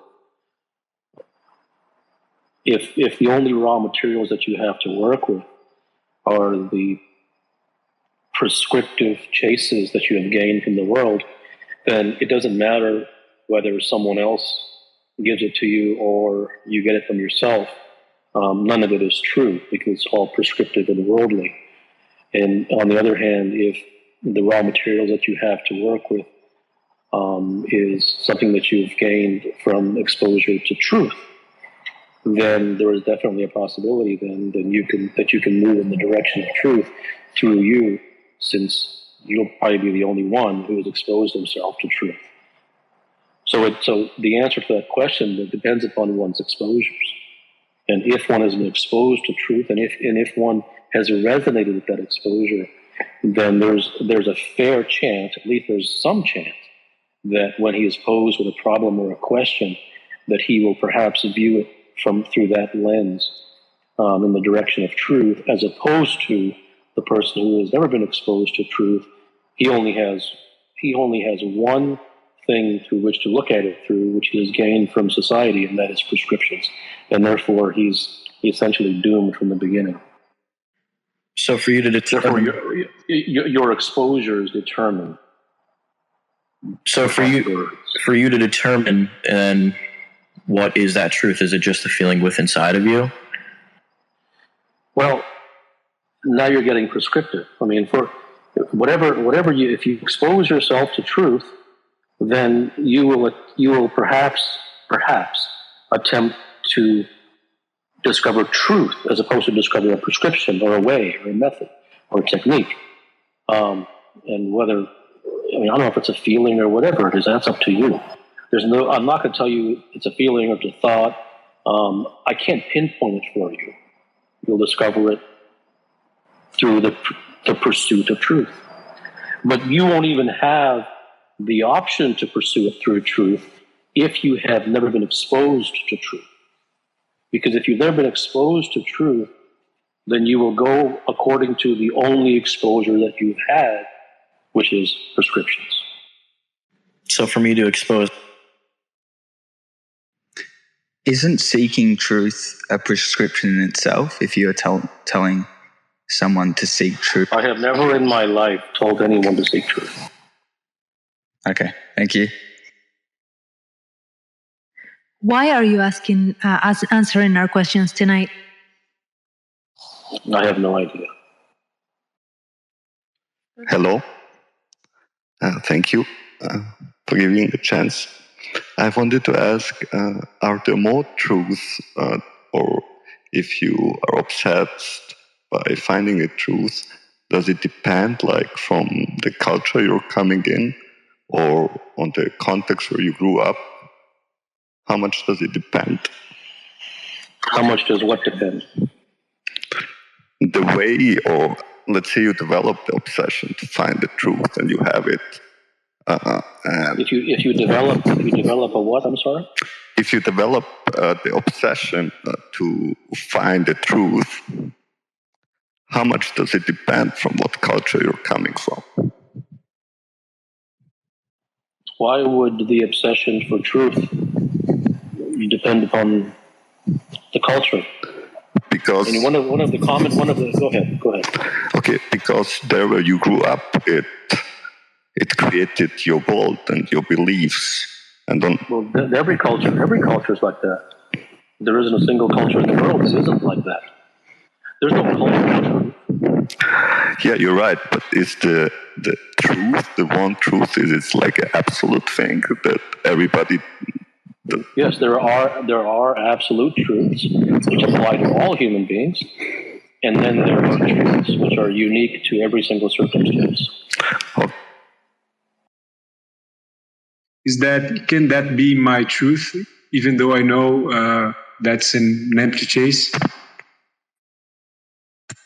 If you're obsessed with something, it doesn't matter that if I say no to that, because you're obsessed, you're going to keep doing it. So it doesn't matter if I say yes, no, or maybe. So I've heard you say that, children or younger people are closer to truth. Would that mean that truth is more instinctual? The truth is closest to nature. And when a person is born, they are closest to nature. And as they grow older, they they move towards societalness and away from naturalness. I've been following you for a long time. I think I found you through Naval. And one of my questions a long time ago I always wanted to ask you was, have you ever, it's just a very simple question, but have you ever heard of Jed McKenna's book? And if so, what were your thoughts on how he describes truth? No. Okay, thank you. Hi, Kapil. Your last Q&A session, you said one becomes what one is always surrounded with, and everything around us is untruth. But everything around me feels so real. The people, the emotions, the family, my job. What am I missing? Well, just because it feels real doesn't mean it's true. Good evening, Mr. Kapil. I don't really have a question right now. I just want to thank you for saving my life. I was in a very dark place about a year or so, two ago, and I came upon your tweet on Twitter, and yeah, my life has changed since then. Thank you. Thank you. Thank you. Namaste. Why don't I feel more urgency in my life, even though I think I know that the time is fleeting? Thank you. I think I've done a discourse on boredom somewhere. Hello, Kapil. When you talked about one of the rarest things in the world is a true student, I like to believe that I'm somebody that has done as much homework as I can to find the truth. And one of the things that shocked me was when I came across things like the Federal Reserve and things like the pedophilia rings going on and all these things that are true, that are happening, but people don't know about. And so when you say everything is untruth, it almost seems like the Edward Bernier propaganda machine where they said, we're trying to give everyone nothing but untruth. And so my question, I guess, is when you come across a truth that is unknown and is hard to stomach because you think, how evil could this world truly be? And how do I go into the world as a normal person pretending I don't know these things? Well, the person who is trying to make the world a better place is just an escapist. The truths that must be learned are the truths about yourself, the truths about your life. There's no reason to look in the world. Hi, Kapil. Good evening. I was reading today your book, Path to Atma Moon, and one question surged while reading one chapter on the mind. And the question is that I'm reading the book and my mind is processing your words. So do you think that not in terms of a prescription, but the mind is the one who's reading your words? So how can I prevent this trap of? Well, it's not about preventing the trap. It's the things that will truly resonate with a human being are the things that hit him deep in his heart. Thank you. Hi, Kapil. Thanks. I believe I may have started to observe the truth and kind of vibrate at a frequency where I see it all around me, and I feel like I'm on the path. But as a corporate employee, maybe it's my fear that I become less employable in that sense. So I guess my question is there a role in society for somebody who's found the truth? Every single thing from the truth is the only practical thing there is. Untruth certainly is not practical. So every situation that a person finds himself in, whether it's in business or sports or in life, whatever it may be, has a truth. The truth is not leaving the world and living in a cave. That's spirituality. Got nothing to do with truth. Truth is the realization that every single situation has a truth. Hello. I just want to start by saying, Kapil, thank you for your work. It has really impacted my life, and I feel an enormous amount of gratitude that you are at the time that I am too. My question is, will there be a time where I don't hear you. You broke up.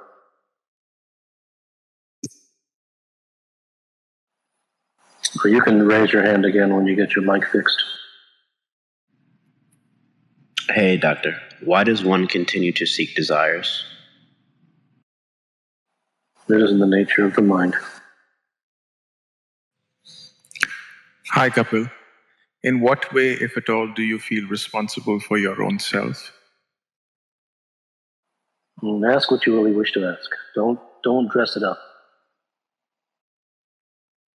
Do you feel responsible towards yourself?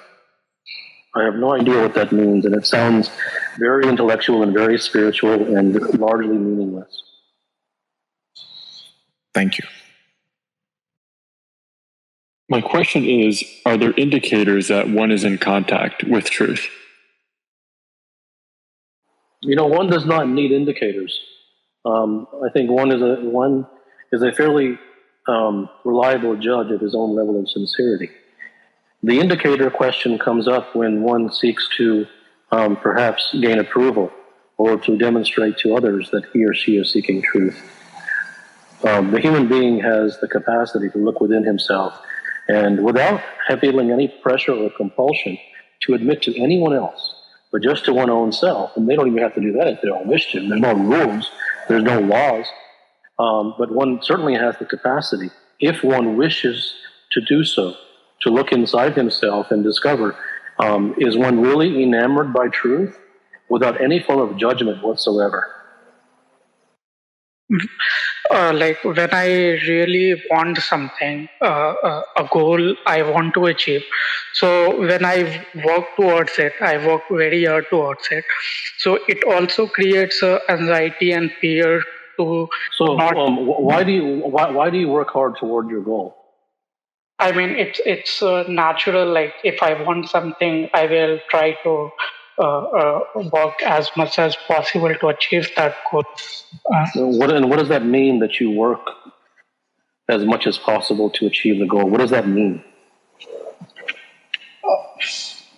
It means that the goal I set, I feel like it's a bit difficult for me. I mean, naturally I set that kind of goal, which is a bit difficult for me, and to achieve that goal, I have to. Okay, so to achieve that goal, you do a bunch of work and you work really hard. Is that right? Yes. Okay. And how do you know that what you're doing has any meaning? How do you know that what you're doing is going to get you closer to that goal? How do you know that? Now, if you reach your goal, then you could say that X, Y, and Z did really help me. But if you haven't reached your goal, how do you know that you're moving further from the goal or more closer to it?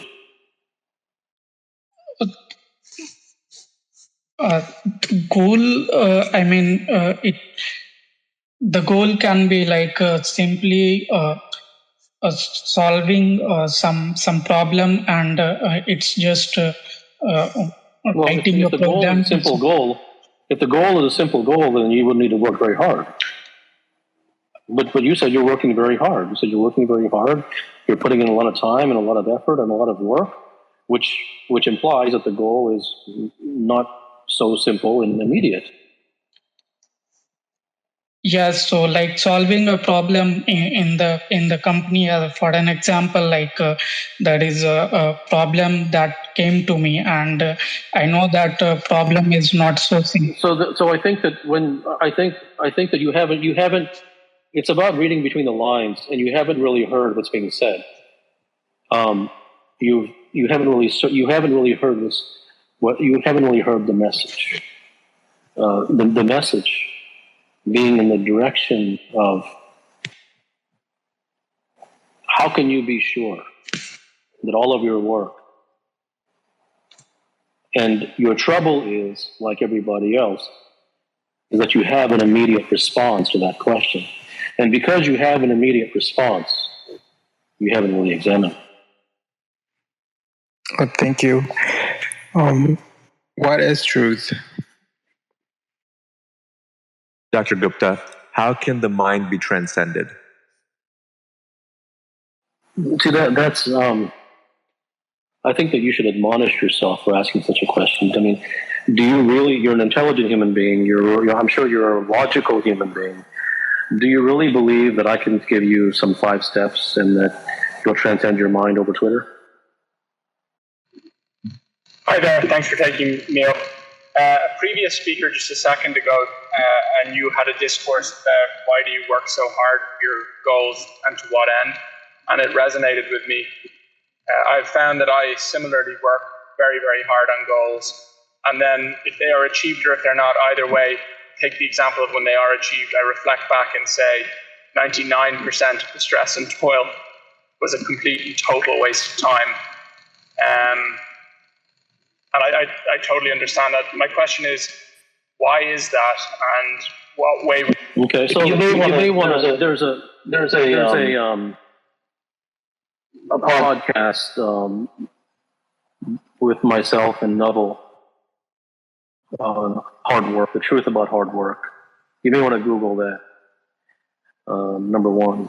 Number two. What must be understood is something that really few ever come to understand in their lifetimes. And that is that the number that society has done or has done on them, the degree of wool that society has pulled over their eyes. See, society has destroyed human beings. And it's one thing to be destroyed by, let's say, food poisoning, because the food poisoning you'll get over. In most cases, you'll get over that. You will heal. From societal destruction, you will never heal. No one ever comes back from that. You die and never having recovered. Society is not about results. Society is not about tangibility. Society is not about getting anywhere. Society itself is nowhere. Therefore, its minions and the people that it recruits are those who don't want to get anywhere. They just like to get on yoga mats and burn incense and preach nonsense. It doesn't matter. Society doesn't care if you get anywhere. In fact, it is so obvious that they don't care that they even celebrate failure. Now the new moniker, as the new bumper sticker, is failure is a good thing. Celebrate failure. You must fail, fail, fail, and then eventually succeed. Society is for failures. And society does not value whether you get there or not. Society is interested in you patting yourself on the back for having achieved the principle, not the result. As long as you achieve the principle, that you gave effort, that you worked hard, that you meditated, that you tried, that you were kind and compassionate, that's all it cares about. It doesn't care about any outcomes. And that isn't a good thing or a bad thing. If you know that that's what you're getting, then so be it. But human beings don't really know that's what they're getting. And therefore, whenever you live in any environment for long enough, then you become a parrot of that environment. You begin to mimic and voice the same words that are being pumped into your ears. And so society believes in ideals and having you live up to ideals. The person who truly wants to get somewhere, that person should never, ever be looking in society. That person, that's the last place they should look. They should never look for books or experts or authors or coaches. Those are all societal minions. They will just help you work hard. And they won't guarantee anything. They won't help you get anywhere. They're just in it for the principle. You will find a million people who will pat you on your back for working hard. So the answer to your question of where does it come from, that's where it comes from. Hi, Kapil. Kind of a case in point to what you were saying just a moment ago. I kind of feel like for pretty much my entire life, I've been trapped in that cycle of failure and not getting anywhere. But in my case, I don't even achieve the principle. It's just an extreme lack of consistency and a paralysis from fear of uncertainty, and also I think of wanting to have everything, but at the same time wanting to sacrifice nothing to get the things that I supposedly want. So I'm just trying to work out like where the truth so is. if you're going to ask how to get out of it, not necessarily how to get out of it, how to understand it. Well, the truth is that you're not really interested in getting anywhere in anything, and that isn't a good or a bad thing. And there's no negative judgment against you. There's no you are not being there's no summary judgment against you. Yes, but that's just where you are. Can I ask a follow-up question? Okay. There is a suffering, even though I do realize that I don't really want it. So am I just doomed to suffer then? I didn't hear half your question. It was it was bad connection. Sorry, I just had a phone call come in. My question is that associated with, I realize that I kind of don't really want to get anywhere, but there is a suffering within me that kind of is attached to that. So am I just doomed to suffer? Well, everyone is doomed to suffer unless they find the truth. And so if the suffering is simply unacceptable to you, then that may be your impetus for trying to discover truth in the realm of human suffering. Mm-hmm. You hate to give a prescription, but I just want to ask you one question that I'm following a path to learn truth, to reach truth. Is unlearning myself is the number one step I need to do? If you can... Yeah, but it depends. I mean, what you mean? I mean, it's generally true, but it depends what words have their own definitions according to each different person, and so it depends what you mean by unlearning. Like whatever the society has given to me, like whatever looks very fake after kind of a cosmetic thing, like which I truly believed it is right for the sake of the society, but started. Yeah, I mean, if you believe that unlearning is to become less societal, if you believe that if by unlearning you mean to move away from societal doctrine and societal dogma, then the answer to that is absolutely yes. Hey, Kapil, thanks to the live. I have a couple of questions. So the first one, what makes you qualified to talk about the truth? Why are you here? I was just curious, and I had some time in hand. Well, you're better off going somewhere else. Guilt of making mistakes which made you lose something that was very, very important to you. And second question is like, why do some patterns repeat in life? Why is it difficult for oneself to accept the truth? You've been brainwashed to believe in prescriptions. Can you know truth without having peace? And can you have peace without knowing truth? No, quite honestly, when a person begins to discover truth, he usually oftentimes experiences turmoil because it has the potential It is so powerful that while it certainly will enlighten him and open up his eyes, it may also destroy all that he's ever known. Therefore, it oftentimes takes away peace in the short term. Hello, Kapil. My question is is finding inner vocation prerequisite to find truth? I'm sorry, I didn't hear you. I didn't understand the question. My question is finding inner vocation, the thing you mean to do, is a prerequisite for truth? No. Truth has nothing to do with what kind of work you do. Okay. Is it possible to start seeing truth and lose it afterwards and then not be able to get back? No, once someone sees truth, it's irreversible. The reversibility results in when someone attempts to know something intellectually. That reverts back because that was never gotten to begin with. Standing to actual realization. Why does it take so long?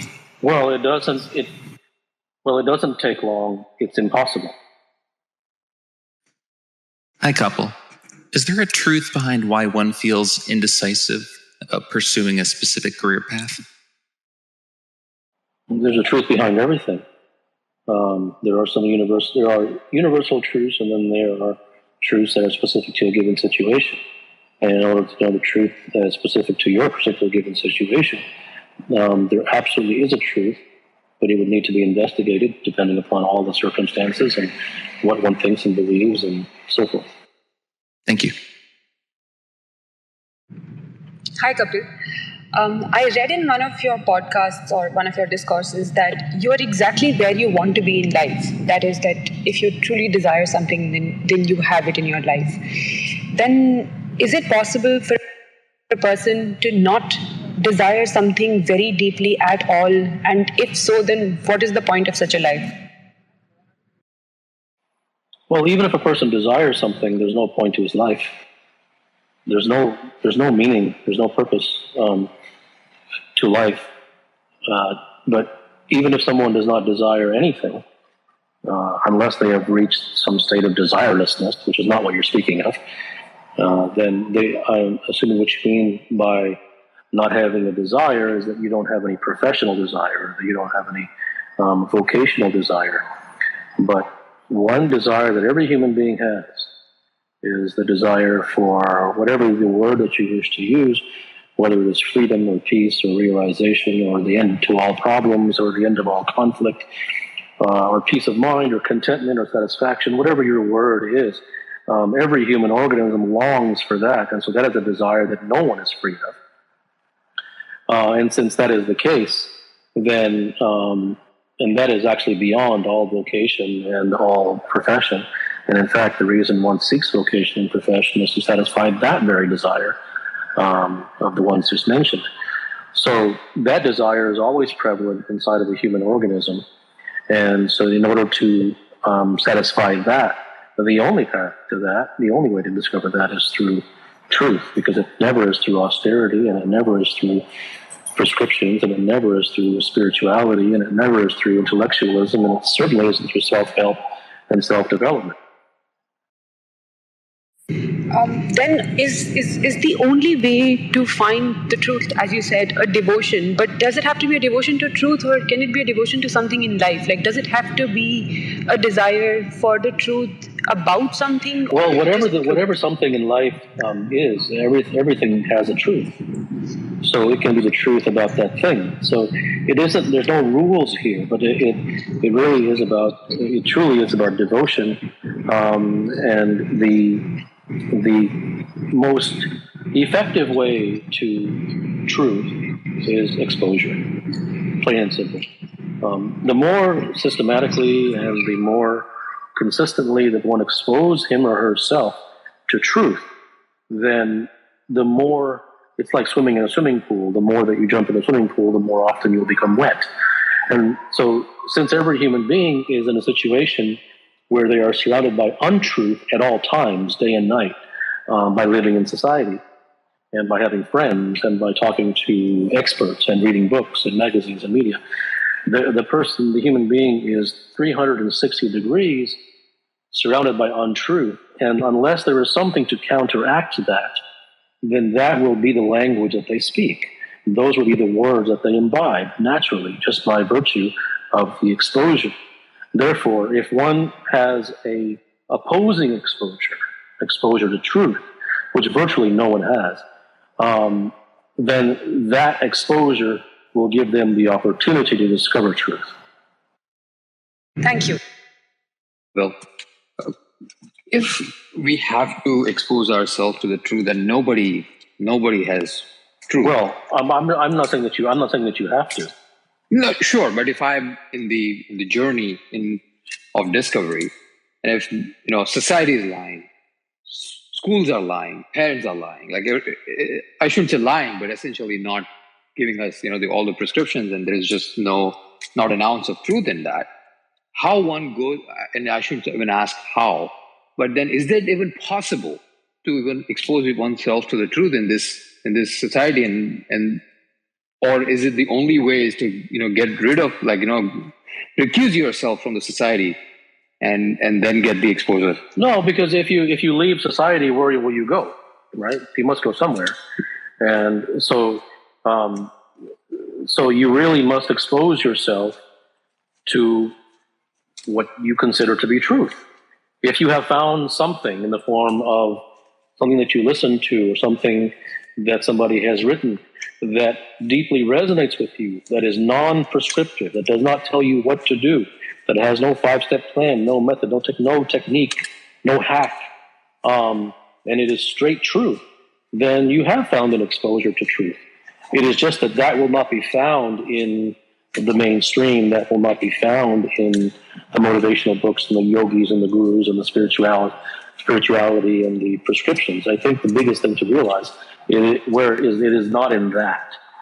So if you have not found anything that speaks truth, then you're correct. Then it's very difficult for you because you've not found anything. Got it. Thank you. Hello? Go ahead. What I just got from that was life experience can be truth. If you've experienced loss and you can come to the conclusion that there is no control you had over that loss, whether it was going to take place, you can come to that truth that you have no control, which in my experience has brought me peace. Is that yes, that is okay? Correct. So that is in essence finding a truth in something. Yes. Good. Thank you. Sure. It seems like most of my experience is just going towards pleasure and away from things that are painful. And intellectually, I know that that's not useful, but it doesn't seem like there's an experience of the truth of that. I'm not sure how that usually works. Yeah, I mean, intellectually, nothing means anything. Yeah, intellectually, you've been testing. So yes, that's intellectually doesn't matter what you know or don't know. You don't really know. So every human being lives where you're living is chasing pleasure and avoiding pain. That's just a fact. How is?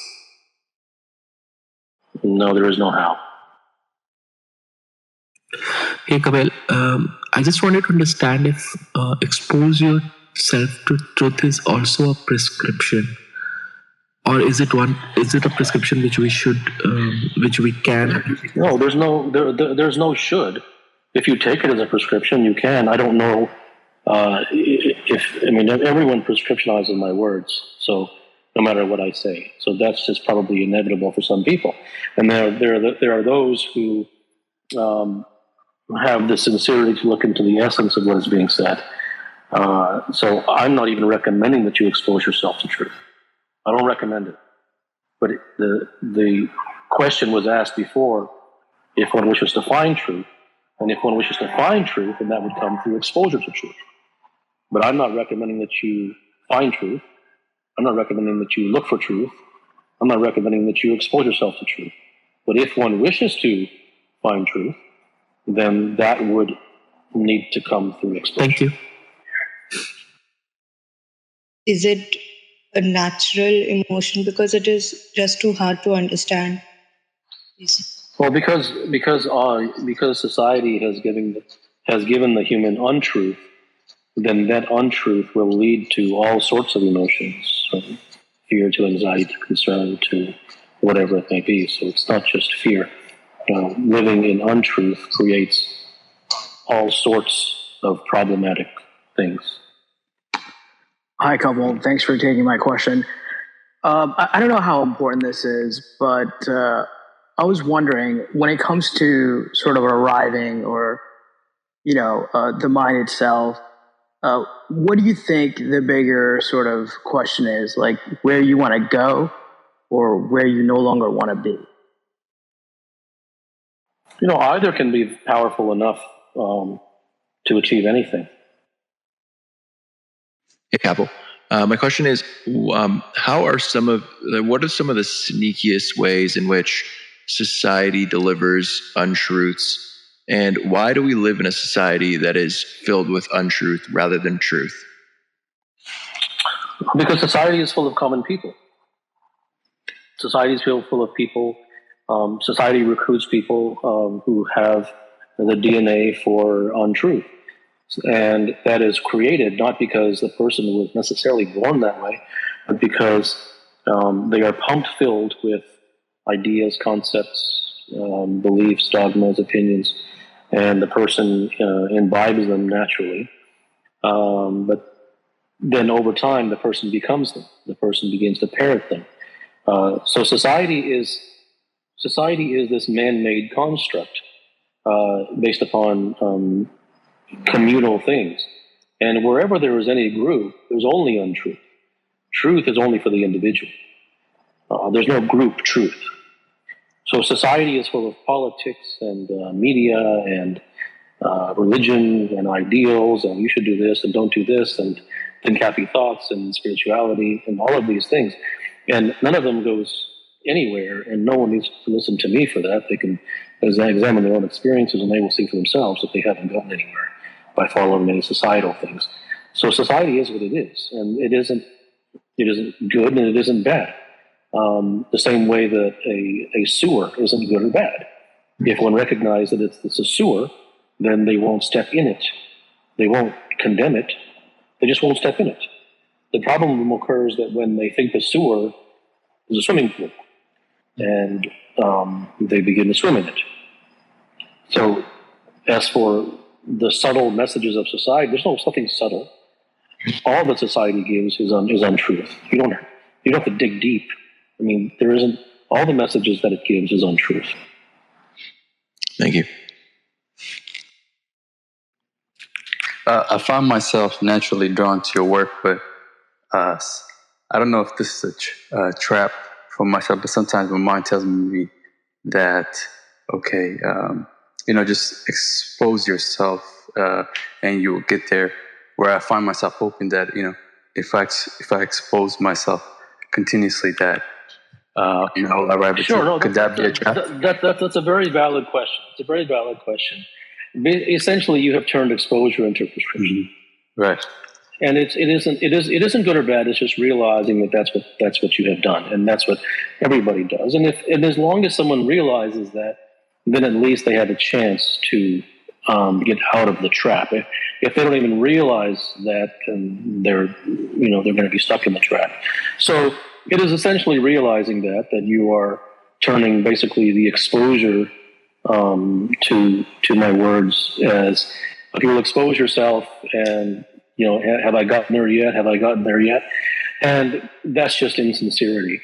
Really, the mature understanding, and it doesn't mean that you have to get it. It's just there's no judgment, there's no compulsion. The mature understanding would be really to just think about it. It's not very difficult to understand. You become what you're exposed to, and if you expose yourself to truth, what else could there be? I mean, it can't be expose yourself to untruth. But at the same time, if you're doing it as a shell of a human being, and you're just doing it as a mechanical thing, then I think that you won't have any difficulty understanding that doing anything just purely mechanically as a shell of a human being with nothing inside, that won't get you anywhere either. And I don't think that you would have any problem understanding that. Thank you for this question. Does truth sometimes need to be confronted and overcome, or is truth always an exposure? I'm not sure what you're asking. Say, if I consistently run into a conflict with a parent, do I need to overcome that conflict, or can I just accept that that's just the way they are? Well, if you accept it, you will pay. And if you confront it, pay. Truth lies in understanding. It does not lie in action. And acceptance is a forced action. That's a spirituality thing. Acceptness. Until then the person grits their teeth and says, yes, I accept it. It's nonsense. Acceptance is nonsense. Right, because the other... It has nothing to do with the other person. Hi. How do you separate understanding from intellectualization? All intellectualization is not understanding. Thank you. What is the root of untruth? Explain your question.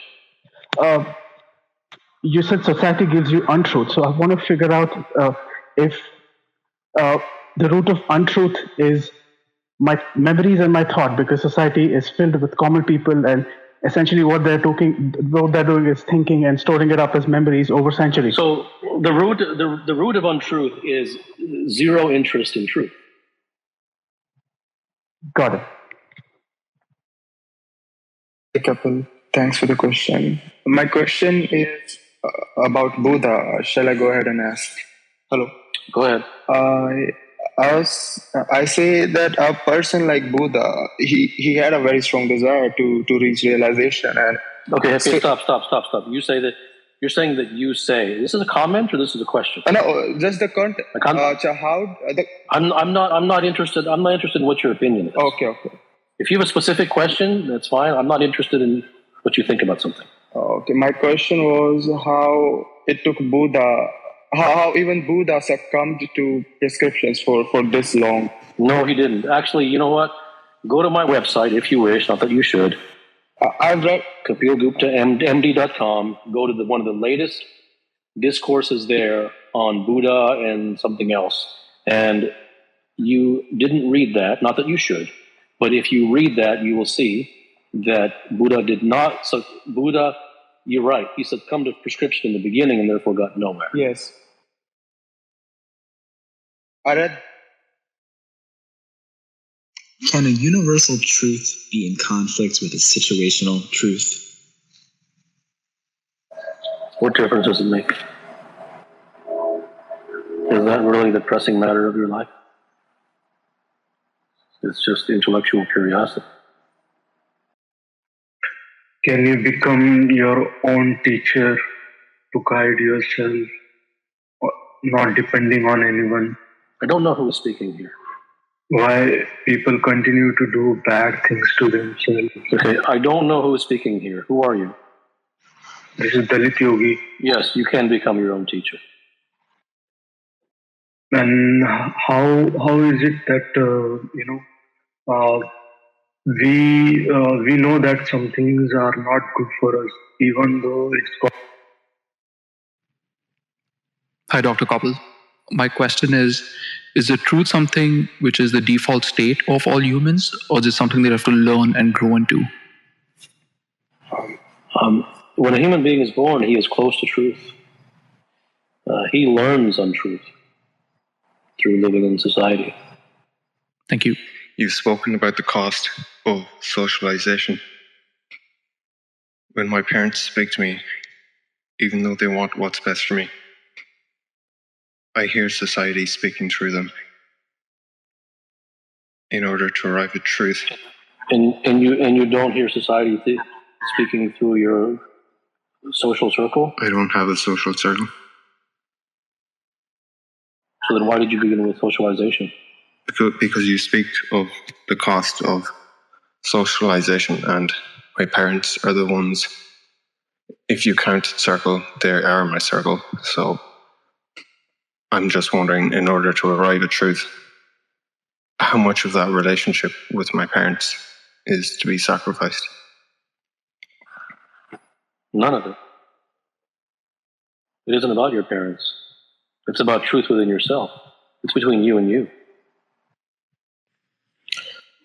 If at the end of the day we can pretty much only become what we believe ourselves to be, like as our defaults, and kind of return to that, is the way out of that loop to just look at all the, I guess, untruth in our lives or false beliefs and just kind of keep looking at them until they start to go away without much effort?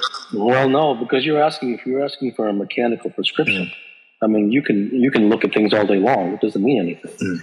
So there's no if I do this, then this will happen to me. If living in untruth is not okay with you, then you will naturally and organically find yourself a way to expose yourself to truth. If living with untruth is okay with you, then you will find yourself remaining there. So there's no practice this, and that's just doesn't work. Hi, thank you for doing this. My question is, how does one know they've found the truth or reached the truth when we're surrounded by so many untruths? And also, people's perception of truth is so subjective. Thank you. Well, people don't matter. Only what your experiences matter to you, not for someone else. So you will. I can't tell you how you will know. How do you know the taste of chocolate? There's no how. It's internal. The societal man is a man whose biology is intact, but whose soul has been extracted, whose brain is intact, but intelligence has been dumped. So if we take, say, a 6-year-old, very innocent child, unbiased, wild, playful, free, and a 21-year-old individual who has been conditioned for most of his life, are you saying that there is no change in the biology, that the conditioning has nothing to do with the biology? I don't understand the question. So, like, if a person who's like 21 years old, who has been conditioned for 15 years or however many years, you said that the societal man is a man whose biology is intact, but whose soul has been extracted, the brain is intact, etc. So you're saying that the conditioning has nothing to do with the physiological changes, the brain, the biology, or what exactly is the conditioning? The conditioning is all the ideas, beliefs, opinions, dogmas that the person has been fed. Okay. Thank you. Hi, Kapil. Since I've come across your words, there has been a shattering. I am left with no questions but to thank you. And if you allow me, I would only like to offer a few words that have come through. Okay. I am the wise one looking over at you, the foolish one, the bright one. I am looking in. Oh, foolish one, I see you looking out, and that's okay.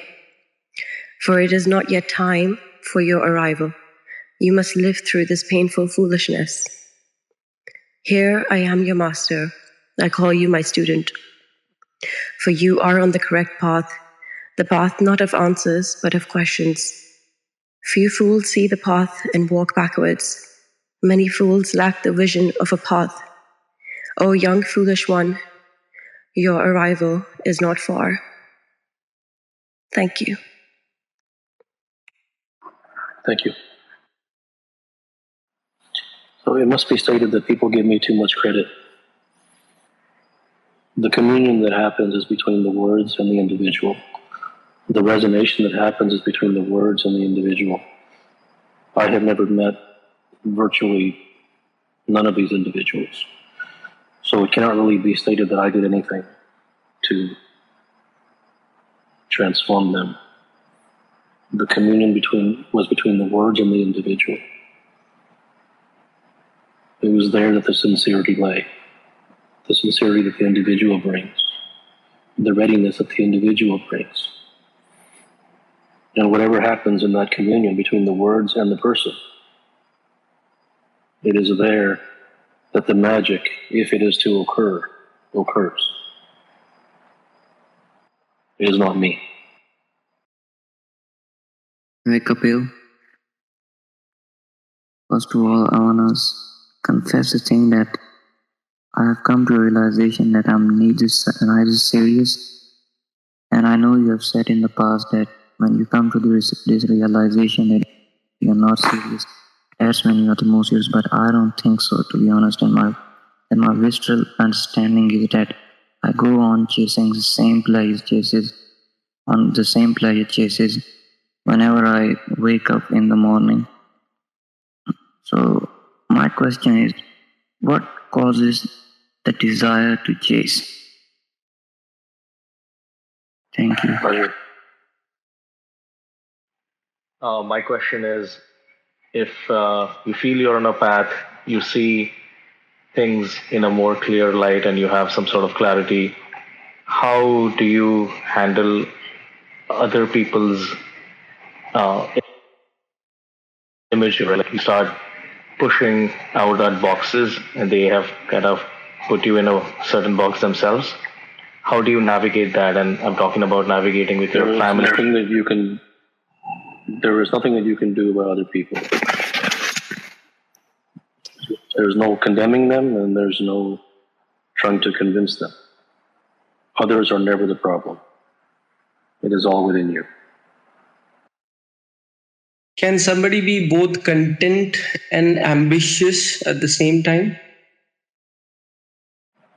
There's no rules. Good night. There's no rules. Good night. There's no rules. Good night. There's no rules. Good night. Don't raise your hand unless you wish to ask a question. Not every question will necessarily be given a response. It will depend upon the nature and the sincerity of the question. Sloppy, top of the head question, essentially ask, how do I do this and how do I do that? Will not receive an answer. Hi, Siddha.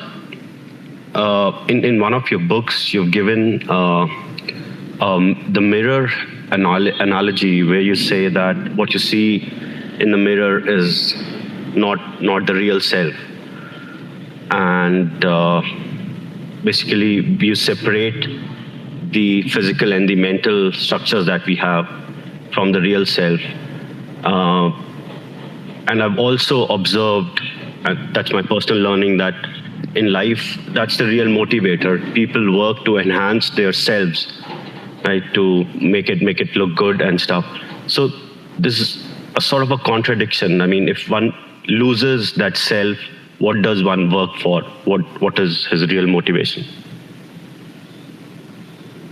I think a simpler question to ask that would be more graspable, as a more effective place to begin, would be the recognition that everything that that person does is largely in the direction of self-help.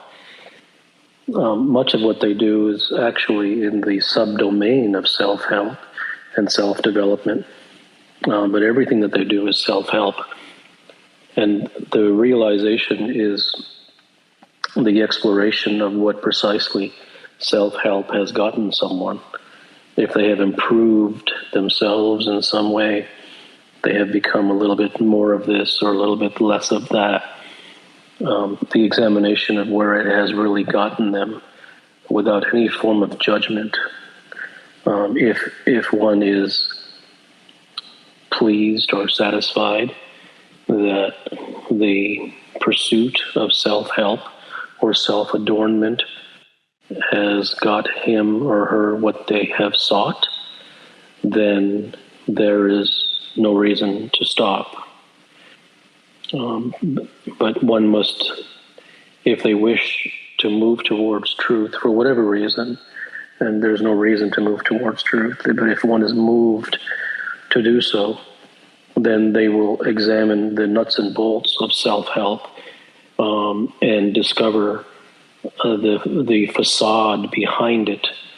They will discover, or they will seek to discover, that the motivations behind pursuing it were automatic and default, as opposed to a conscious and deliberate act. It was almost as if one is defaulted to seeking self-help because everybody else does. The idea that one should not improve is an entirely foreign concept to the world. The world is interested in improvements, and the only improvements that one can make, the only adornments that one can make, are entirely cosmetic, and never should one take my word for that. These are things that one must explore for themselves. What is the true value of their pursuit of self-help? What does it mean to be intelligent? What does it mean to be smart? I saw your tweet recently about that, and I'd love to hear you elaborate on it. There was a private discourse written about that. I don't remember what I said. But human beings seek intelligence. That they have a name for many things, and intelligence is yet another form of self-adornment. There's no real currency for being smart. There's no reward. The only reward for things is to know the truth. Because when one knows the truth, whether they're smart or they're dumb, whether they're a genius or they're an idiot, if a human being knows the truth, he instantly becomes effective. Because the truth is the only thing there is. Hey, Siddha, how are you? In one of your solo podcasts, you talk about the moment as it being an otherworldly thing. Do you think that because that is so foreign to the average person through our conditioning, like we're so conditioned, you talk about this in the same solo podcast, how your mind will wage war with itself just to control you and to keep running. Do you think that this is kind of the same, I guess, logic behind why people are so after self-help and constant improvement, is that it's just for something for them to kind of, I guess, escape and focus on and use their mind on, even though it's really, they're kind of tricking themselves. Does that make sense? Everything that a human being does is an escape. It's an escape from reality and towards pleasure. It's an escape from reality towards self-adornment. The more that one can feel about himself, the greater the more feathers one has in his cap, the greater one thinks of himself, perhaps the better qualities that he cultivates, and therefore can think better of himself about. I mean, these are not evil things. These are they're not wrongness or badness. It has nothing to do with that. Those are all societal judgments. It is the person who has the DNA to seek truth will be desirous of exploring what these self-adornments really do, aside from benefit him in some cosmetic way. Human beings look for chases. They are taught to chase by the world. And society is a series of endless neon lights and shiny objects. And the intellectuals believe that a shiny concept is superior to a shiny object. And they're all emptiness. They're all nothing. They are all empty chases to make one sound smarter, to make one feel that he knows more, so that he can show others how good he is, so that he can give to charity and show that he is benevolent, so that he can act humble, to say that he has humility, so that he can be proper and well-mannered. All of these things, and as was mentioned before, these are not evil things. They're not bad things. They're just empty things. And even being empty is not bad. But it's just up to a given individual if that is something that resonates with him or not. Not that it should or shouldn't. Hello, Kapil. Hi, Kapil. I have a question about just your work. I got exposed to your work about 8 or 9 months ago, and it's truly been a transformative process. And I have nothing but gratitude for everything that you've done. However, what has come along with that has just been a great deal of turmoil in learning about what I have pretended to want this whole time. I was wondering if you could speak to any downside of exposing. Well, there's no turmoil. Is if one has been chasing something for 30, 40 years, and then one day somehow they realize that what they've been chasing is a ghost, or they've been chasing a shadow, or they've been chasing their own tail, or that everything that they've ever known has been untrue. That absolutely will create turmoil. And for another individual, it may create relief. For some, it may create turmoil in the beginning and then relief later on. For some, it will create turmoil and turmoil forever, because they cannot get over the fact that they wasted 40 years of their life. And every one of those is understandable, and none of them is right or wrong. But that is a very common thing, and it's perfectly reasonable to go through life and be told that X is X and Y is Y and Z is Z, and life is structured in this way, and this is who you are, and this is what you should get, and if you pursue this, you will get that. And if you practice these things, you will get joy or happiness or freedom and success or money. And if you don't do these things, then that will really help you. And if you make sure that you're better at these things. So the human being has an entire agenda, an entire curriculum before him, and he has practiced that agenda and that curriculum from the morning routines to the evening meditation to the yoga and the psychotherapy to reading self-help and the austerities and to lighting incense and practicing pujas and all of these things that a human being does. And if one day, if he genuinely realizes, not because he believes someone, but because he explores for himself, and it manages to hit home somehow, that he just wasted everything, that it was all wrong, it was all lies. Naturally, that's going to begin or bring upon an enormous amount of turmoil. And quite frankly, one could say that perhaps on a subconscious level, that the reason that humans do not tend to seek truth intentionally is because of the fear of what they might find. It is not, as you have discovered, a pleasant thing to find that you have wasted 30 years of your life, 40 years of your life, 50 years of your life that you will never get back. that is more than a slap in the face. And that isn't something that a given human being, really, it's possible that some never get over that. To almost everything that is available in form of the books that are there, not the podcast, obviously. And I would just want to ask you this question that while pursuing the truth, because we are living in a society, we are not living in a cave.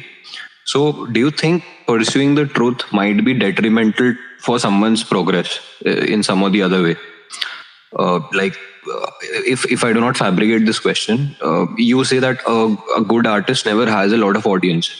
But suppose if I'm creating a product, if I'm creating something where I'm pursuing my genuine intellectual curiosity and I've sort of productized myself, but if I do not market it well, if I do not sort of contact advertising agencies and get help from others to broadcast it, it won't help me financially.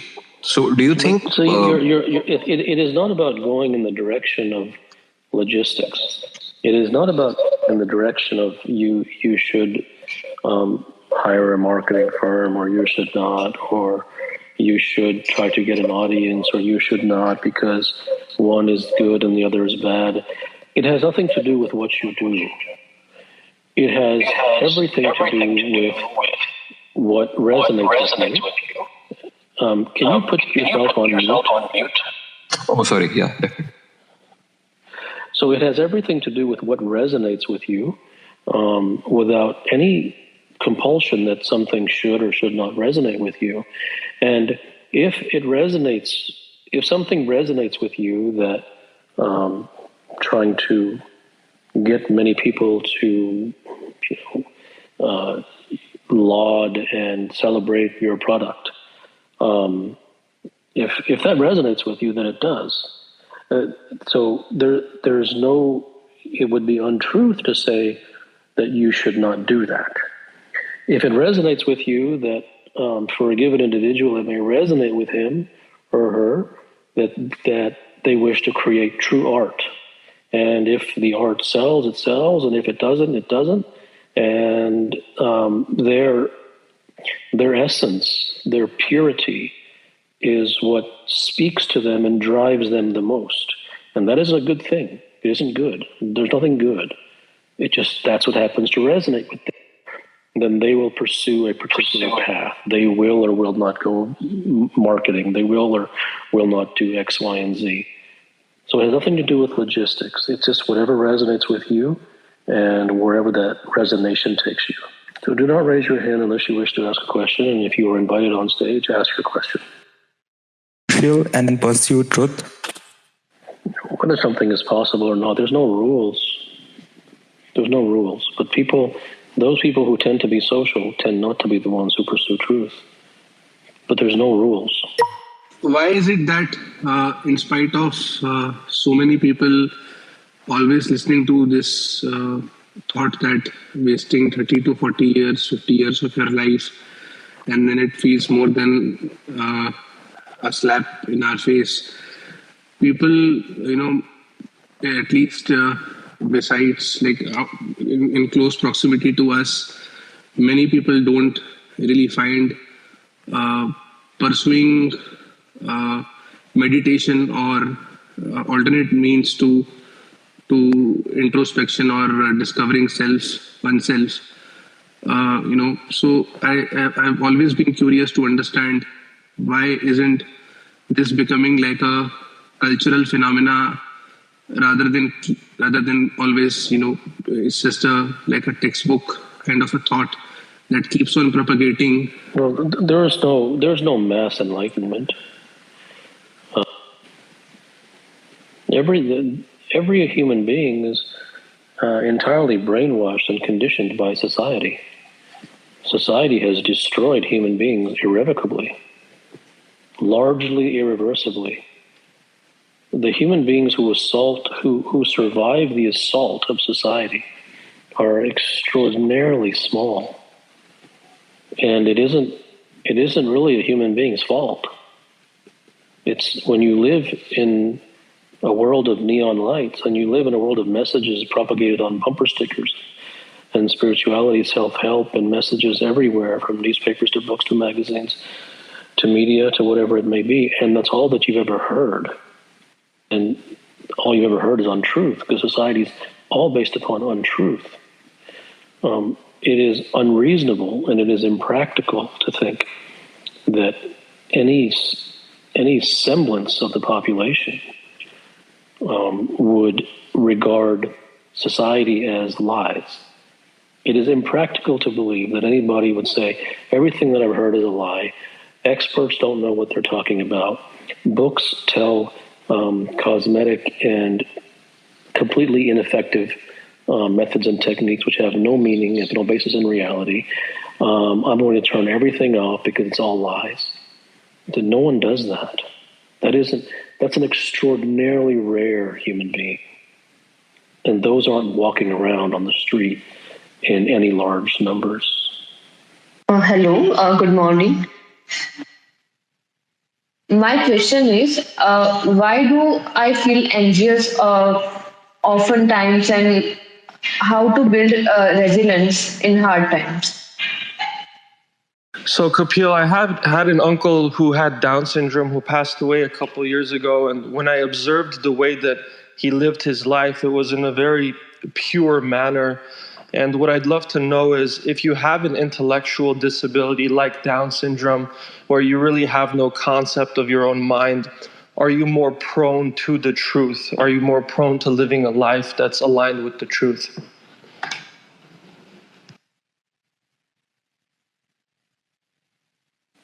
I don't know much about what a person with Down syndrome thinks or feels.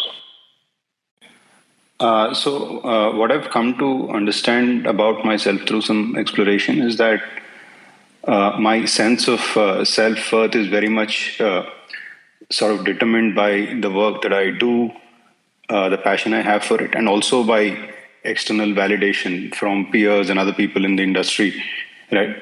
While I know that there's nothing wrong with this, but sometimes when that external recognition doesn't come, it sort of hurts, right? And I've tried to figure out why this may be the case and haven't really found the root cause of this problem. So I would love to see if you have any thoughts on this one. That's a self-help problem, and you're asking questions that really will not help you. Okay. What the previous speaker asked is very common to essentially everyone. I have this problem. How do I feel better? I seek validation. How do I get away from that? I get angry. How do I stop doing that? And for their entire life, the reason that that's considered a valid question is because society has taught them that that's a valid question. Because whenever they've asked such a question before, as the individual probably has experienced, all of the many answers that they received went nowhere. When those questions are posed to the world, to society, to spirituality, to motivational speakers, to gurus and priests and pundits and self-help authors, the answer is, well, do this, or don't think you're less of yourself, or improve your posture, or practice positive self-talk, or whatever the endless stream of the orange-colored pill of the day happens to be. And this is the cycle that everyone is in. And the reason they're in that cycle is not because they should not be. It is because they have been taught, and in their mind they believe that the only thing standing between them and their goal is the correct prescription. And that belief is deeply etched into their soul. It is so deeply etched, in fact, that it's never even seen.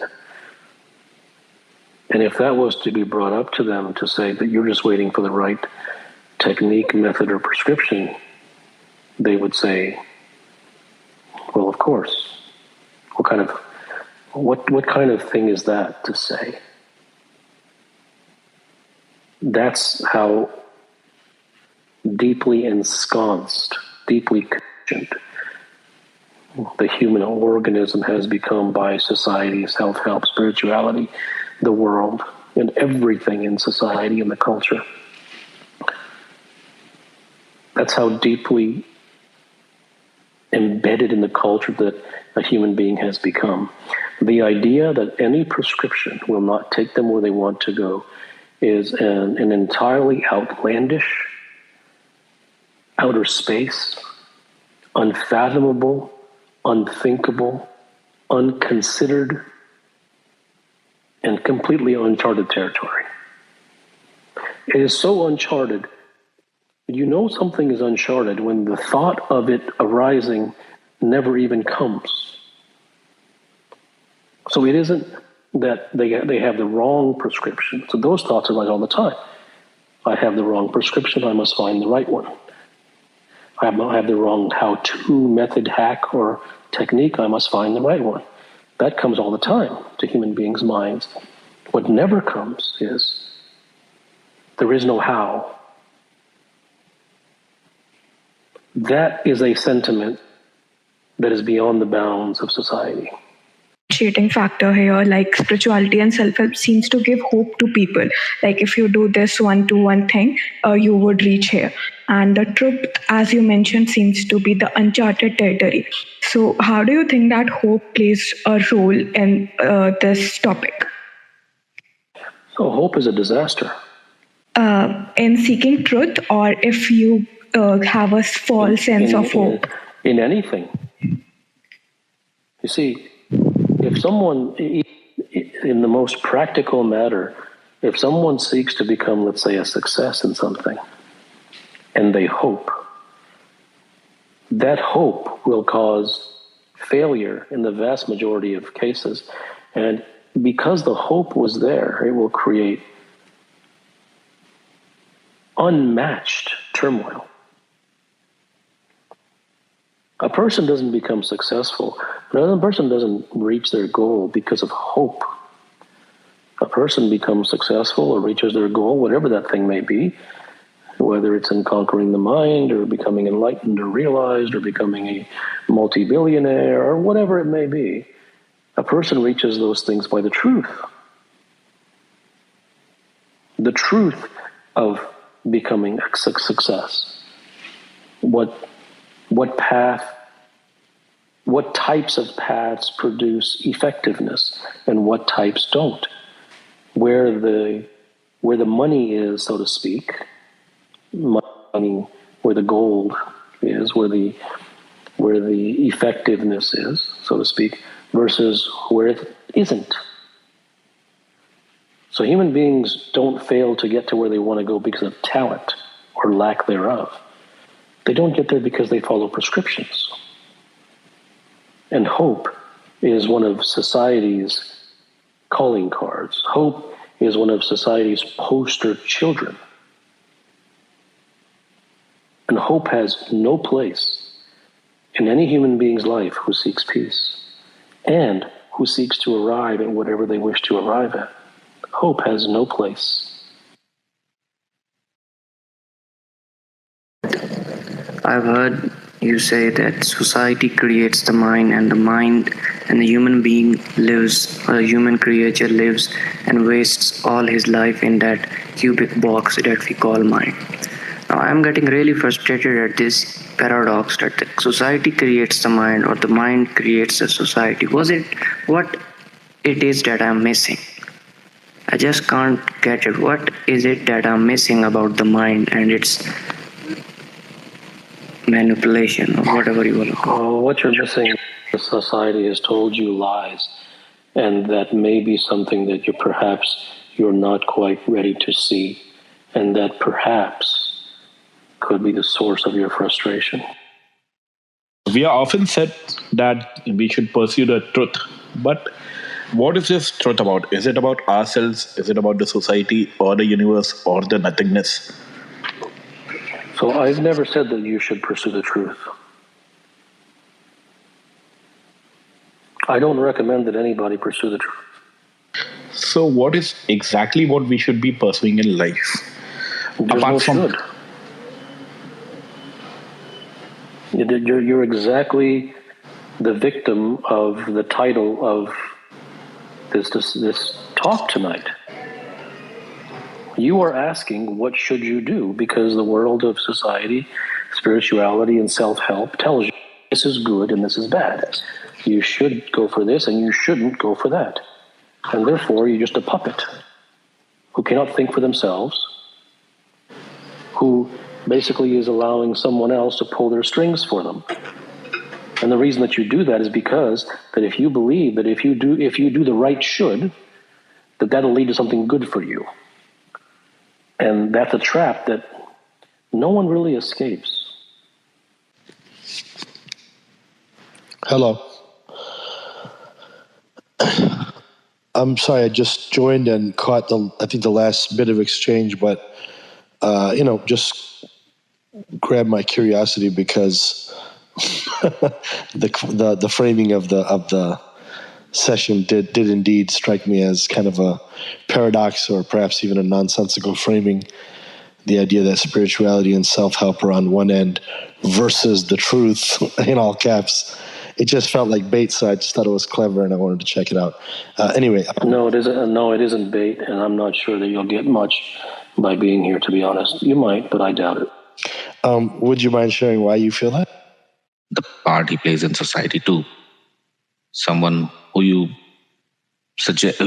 think people should be doing. There is no how. And I was reading that I could feel that, after reading this message, that I would, probably change. I would change like never before, and I would live a different life. But I've somehow, after finishing that message, I'm back to what I am. I read that message again, and it makes, it touches my bones, but I'm still back to where I am. Hello. Hi. Good morning. My question is like how to deal with misunderstanding. So a person is really close to me, and there is no how. What is the truth of spirituality?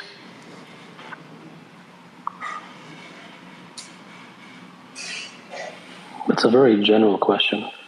What are you asking? Because I understand that spirituality is nothing but experiences, and there is a truth in experiences. So I need to understand what spirituality actually is. Well, I don't think that you're ready to understand because you have all these concepts. So you've already said that you think that spirituality is experiences, and that experiences is, I think that you said, is the truth. If you already have all the answers, then it is impossible for you to be open to the truth.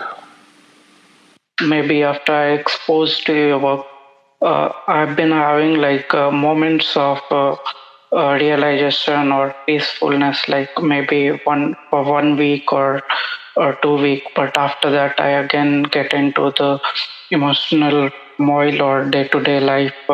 I get involved in the day-to-day life work and those things. So why is it happen? Like, why doesn't it stay permanent? Like in that mode.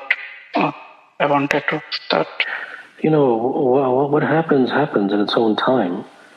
I'm not saying that anyone should expose themselves to my work. Secondly, I'm not saying that anyone will gain anything from my work. Thirdly, I'm not saying that if you continue exposing yourself to my work, that the truth will seep into you. For some it does, and for some who are not ready for it, it doesn't. So there's no tell you why it does or why it doesn't, or to continue to do it and one day it will. I don't know, and those things don't frankly interest me. Things happen if and when they happen. What is the importance of guru in the modern world compared to the importance of the importance is whatever importance you give to it. Hey, mind if I talk, Bubba? What is the truth of one's existence? Is it same for all or different? It's not a real question. What does that mean? What are you asking? The purpose of existence? There's no purpose. Hi, Kapil.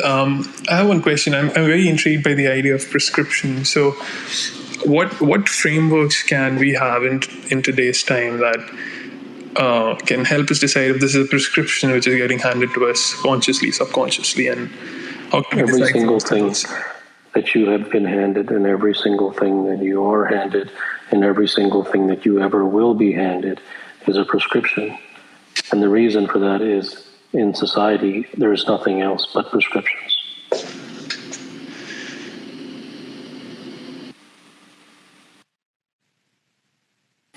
Well, everything has a truth. If you wish to open up a lock on a door, and you have a bushel of keys, the key that works is the truth. It isn't conjecture. It isn't opinion. It isn't belief. It isn't hope. It's the truth. So every situation has a truth, and then there are truths which are universal to all human beings. But the truth is the most practical thing in existence, because the only thing that works consistently is the truth. Thank you for taking my questions. I have three questions. First, how do you think spirituality is needed for everyone? And the second one, I cannot answer three questions. You can ask what? Whoa! Yeah. Stop! One more. One question. Okay. Yes, please. So first question would be spirituality. How do you think that spirituality is needed? Why do you think that it should be for everyone? I don't think it's for anyone.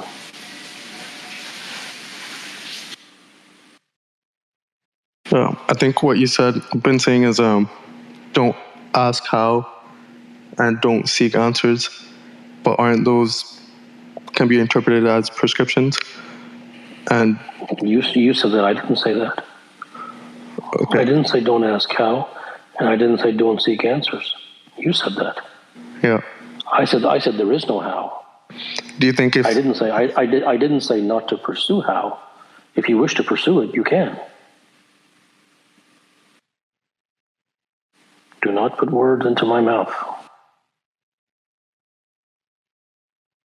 I do not recommend that people seek truth.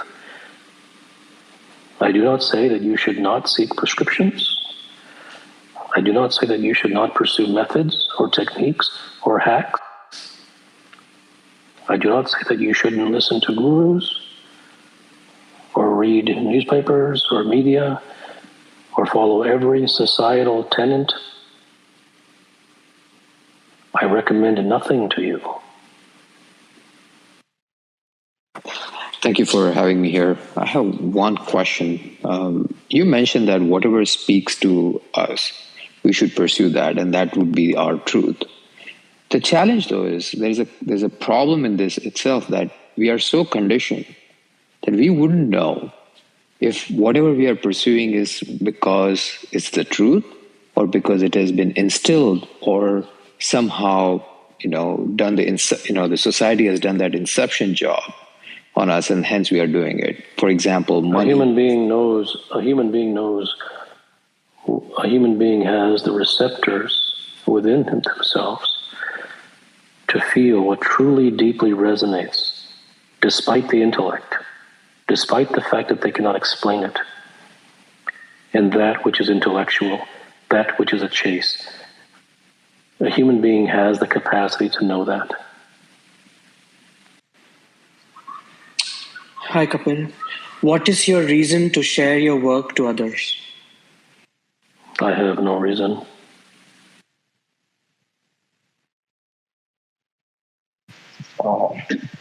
I wanted to ask if I'm constantly self-questioning and self-examining myself. Uh, will it help me in the journey to see the truth as it is, or truth when it comes? One has to examine for themselves that whatever they are doing, is it providing them something of any lasting value, rather than asking someone else if they should pursue that or not. One indeed has that intelligence.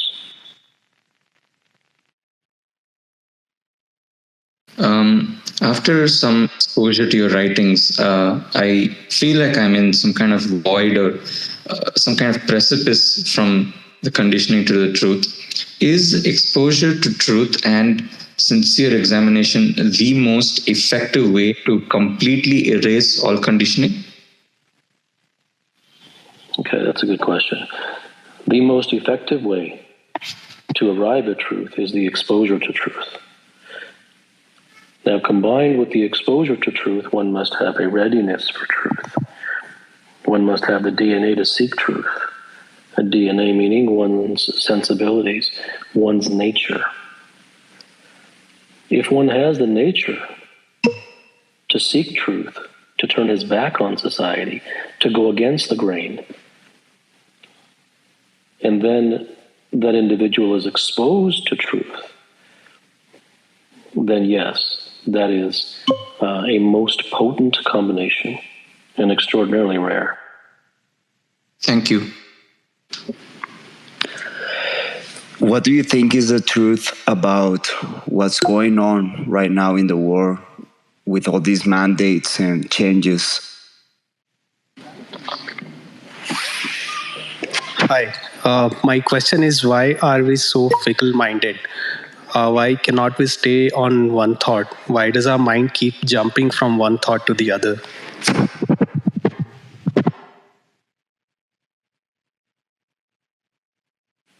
That's a far deeper question than this forum. Mind restlessness is a systematic pursuit of one of the deepest truths in a human being's existence, and one of the most seminal to discover. But it is way beyond. There's nothing that I could tell you. These things happen through a system of exposure to specific truths, which over time bleed into the individual, penetrate his bloodstream, and a transformation happens from within.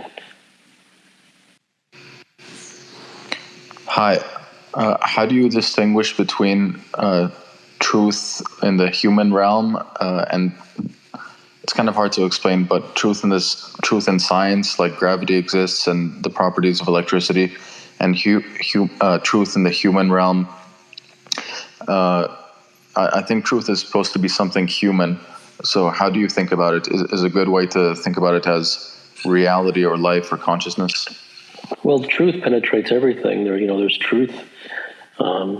There is truth in through scientific endeavors. There is truth in every discipline, every field, every pursuit, every journey, every situation, every circumstance. Everything has a truth. There is a truth behind getting from A to B. There's a truth behind discovering the true cause of something. There's a truth behind discovering the true cure of something. So everything has a truth. And so truth is not a spiritual thing. In fact, spirituality is untruth. Truth is the most practical thing in existence. And it goes across all bounds. And in fact, it's the only thing there is. Everything that is not truth is, by definition, untruth. Hi, Dr. Gupta. I've noticed that all of my actions A lot of them are just habitual things that whatever is happening is just kind of an echoes of things that have happened, and other actions are even more fundamental, tied to being hungry or being tired. But in the interiority of myself, I feel a control, some sort of a control or some sort of a unity identity of a person making those decisions. Is that just a concept? Yeah, the decisions that you make you're not making them. Society has made them for you. If you look at others around the world, if you look at others around you, they are doing similar things. Because the human being becomes his environment. A human being becomes that to which he is most exposed to. And there is no decision making that goes on there. Just in the same way that there's no decision making when a human being jumps into a pool and becomes wet. He does not decide to become wet. And that is the power of exposure. The power in the form of glory and the power in the form of destruction. So all of your decisions are not yours. The decision is made before the question even arises. Hello. My question is the concept of silencing of mind or thoughts a valid way to truth, or is it just a prescription? The best way that I can answer that is go ahead and try it. And when you try it, understand that millions before you have tried it. And also understand that whatever method you use, let's say that you practice meditation or mindfulness or one of the popular sweet flavored lollipops that are offered to the world. If you meditate for 2 hours a day, there have been people who have been meditating for 23 hours a day. And if you have meditated for 10 years, there are people who have meditated for their entire lives. And if you take time out of your day to meditate while you work for the rest of the day, there are people who have resigned themselves to a cave and meditated as their profession. And neither they nor you will get there. But you shouldn't believe me. It would be silly of you to believe me. But it would not be silly for you to investigate and to ask, well, if millions before me have done it, and they have done it to a far greater degree, and likely a very higher quality than I've done it, and they've gotten nowhere, then there must be something here worth examining to note that perhaps it isn't there. Only way to evolve better in any aspect of life?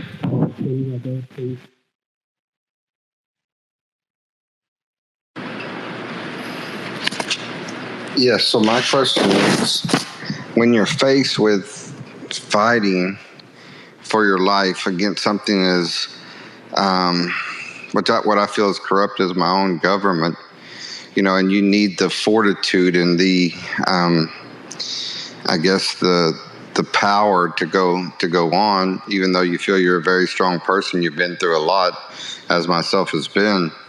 What kind of advice can you give when you're at those dark moments? All governments are criminal organizations. All governments are mafias. All governments are rapists and murderers and unconvicted killers and thieves. All politicians, all governments around every nation are the same.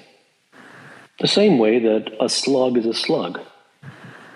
And no matter what anyone does, that's never going to change. And the reason is that human beings seek to be governed. The human being buys into the political parties. The human being is a dunce. He is a cardboard creation. He has been created by society. A societal creation cannot think on its own. It is an enslaved organism. And as long as then governments will exist as long as enslaved organisms exist. And enslaved organisms are not going anywhere. And that's where... Hey, hi. So my question is, there's a goal in your mind. You have to achieve it either in form of a partnership, either in business or in life. How do you do that without ruining the relationship?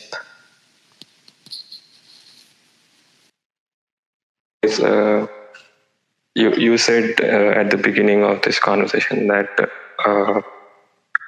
society has been destroyed by lies. I mean, basically, humanity has been fed too much of. You say they are lies. No, I did not say that society has been destroyed. Okay. Society is the destroyer. Okay. So, question is, when you say, I mean, what I'm trying to come to is truth based on context or is relative? Because when I'm born, I have an empty mind. No, I need to start. Not relative. We usually make art for ourselves, but when we make something for others, does that dilute the truth of that art? Okay. Do you ever in your life make anything for others?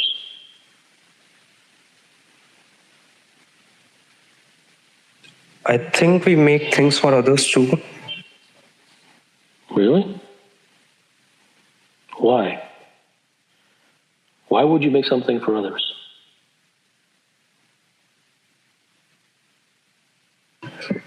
Because we try to get validation from them and sometimes praise for them, and sometimes we like to do things for them. So then if you get validation, you like it, you feel good. How is that doing for others? Okay, so what you're trying to say is ultimately the motivation is always a selfish thing. I'm not trying to say anything. You have words like selfish embedded in your brain because society has implanted cockroaches in your brain. And therefore you bow down to all of these concepts of selfishness versus altruism. I'm not saying anything. I simply ask you some questions. And you're an intelligent person. You can examine that for yourself. I don't want you to believe me for anything. I simply asked you a very straightforward question. Yeah. And you can take. I'm doing it for myself. I'm doing it for myself most of the times. I got it. Yeah. So the question is that sometimes we can see the truth very clearly, and most of the times we cannot see it. Why? Because you are conditioned by lies. I don't know. That's a question for you to ask yourself. Illusion of truth. And what can we do to come out from illusion of truth? Why do you think hope is disaster? No, somebody asked some question related to hope, and you said hope is a disaster. So. Yes, I'm asking you, why do you think hope is a disaster? In my case, whenever I kept hope, I didn't get that. So for me, it's true. Hope is disaster. Okay, so what's your question? So my question is keeping hope means being in illusion of truth. And what can we do to come out from this illusion of truth? Because I can't stop myself from keeping hope. So, if you truly realize that hope is a disaster, why would you have trouble getting rid of it? If you answer that question, you will not have explored it. True for you is not true for me. Is truth subjective or objective? Or it lies? Truth is something that you're not ready for because you have too many assumptions.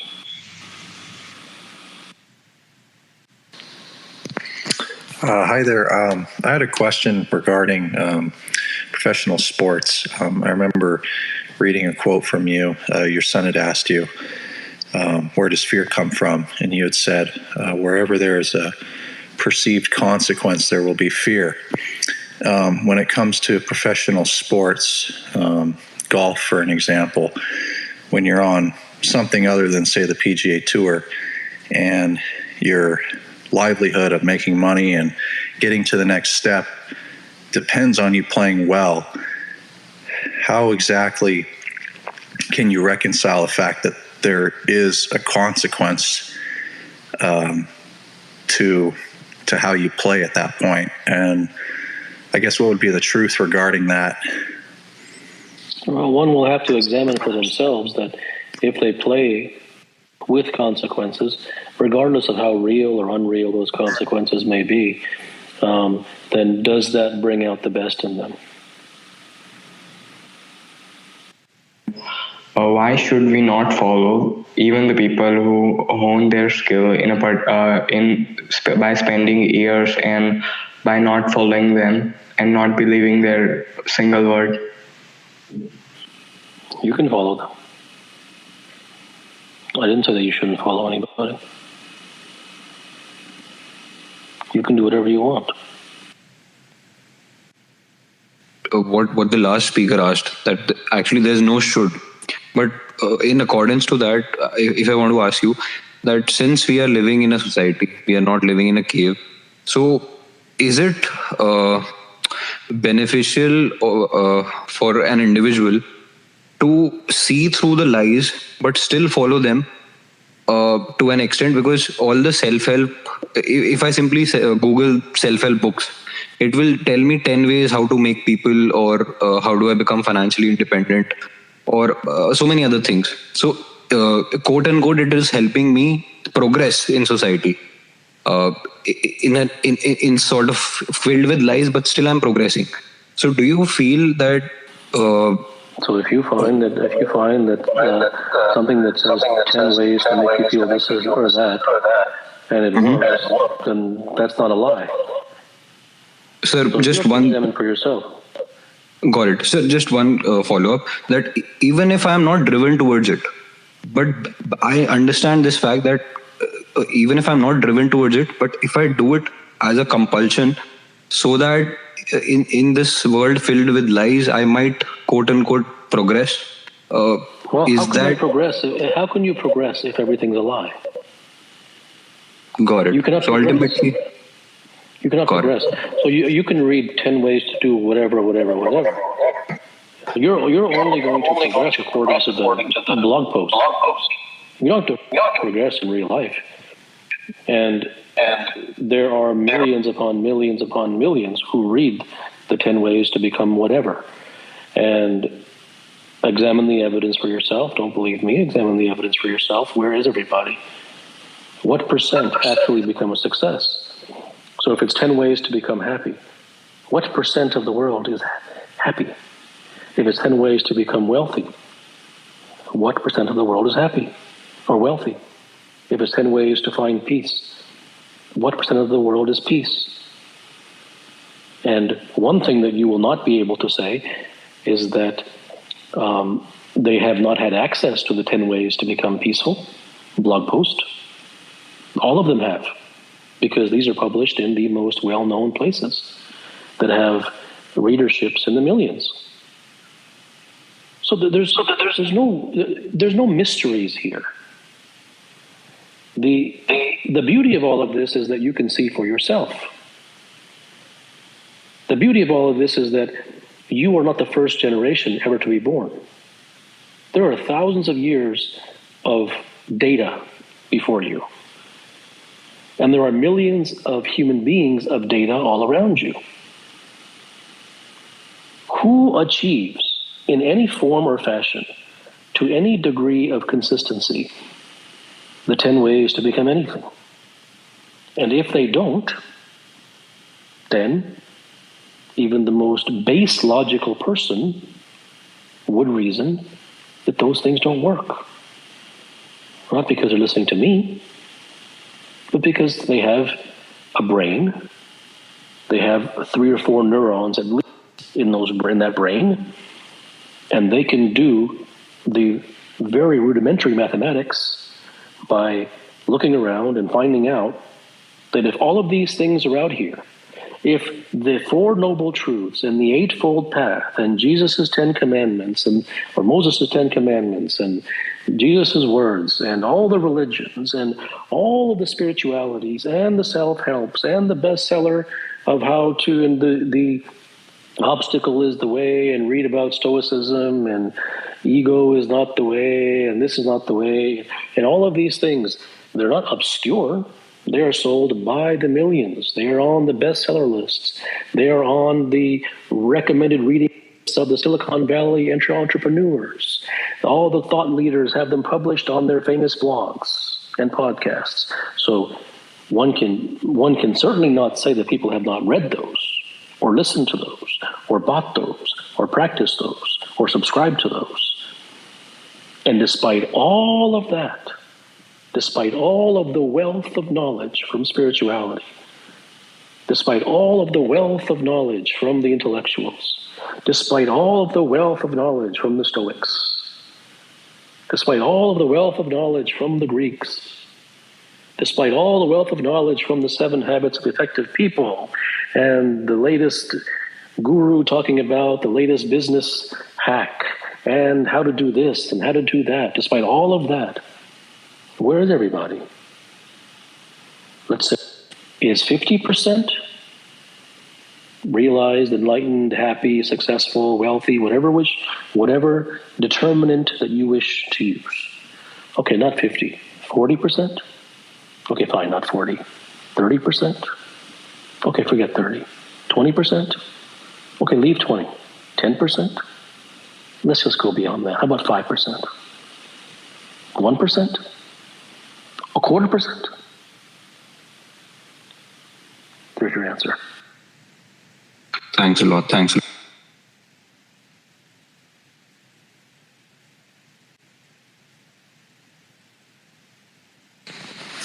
Hi there. So earlier just now you were pointing to what's not the way based on the 10 steps of this or 10 steps of that. So in your view, what would be a pointer to the way? The truth. And by examining all of the things that are not truth, whatever's left is in the direction of truth. It is far more effective and far more instructive and far more powerful to see what is not true. If one Googles something about finding wealth or peace or freedom or happiness or joy or nirvana or building a business or whatever it may be, the person will get 5 million, 10 million, Google results. Until he comes to recognize, it may take him lifetimes to recognize this, to truly realize this. Until he comes to realize that all of those 30 million results are lies, that it isn't available there, he will search and chase forever, and he will marinate in untruth forever. So one cannot seek truth until one is willing, one is absolutely willing to discard untruth.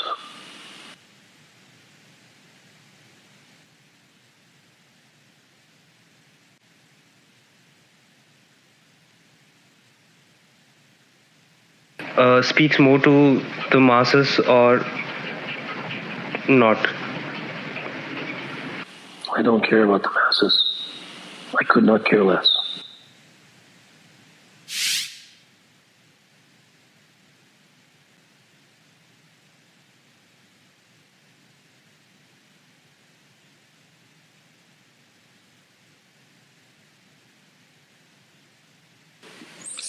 is there a practical way to understand the association between truth and paradox? Intellectual. And if you wish to ask an intellectual question, the answer will be as nonsensical as the question. If you wish to come down from the high chair of intellectualism and ask a real grainy question, you may.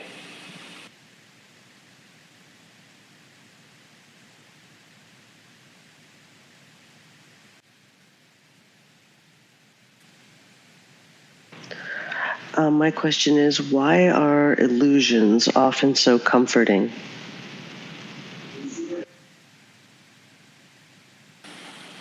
Well, the human being is fed illusions in the beginning and then is continued to be fed illusions throughout their lifetime. And so if someone already has illusions within them, if someone is given the receptor for something early on and then they are given things which attach to those receptors, then it's illusion feeding illusion.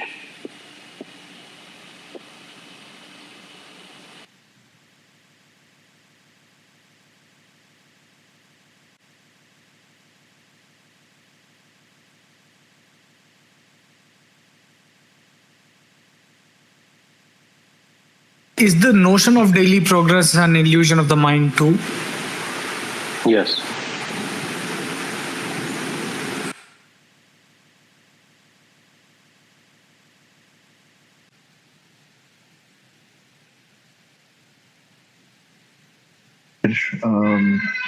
Thanks for taking my question. I have read in one of your discourses that mind is cultivated. So, was there really a beginning for the mind? It doesn't matter. That has nothing to do with the acute problems of your life.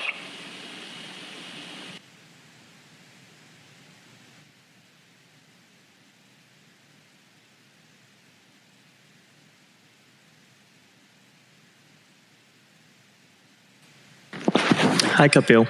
I'm in a bit of a weird spot. I don't exactly have a question for you because I can't really think of a question to help with where I'm at. It's just kind of where I'm at. But I also just want to say thank you for sharing the truth with us and creating these spaces. Thank you.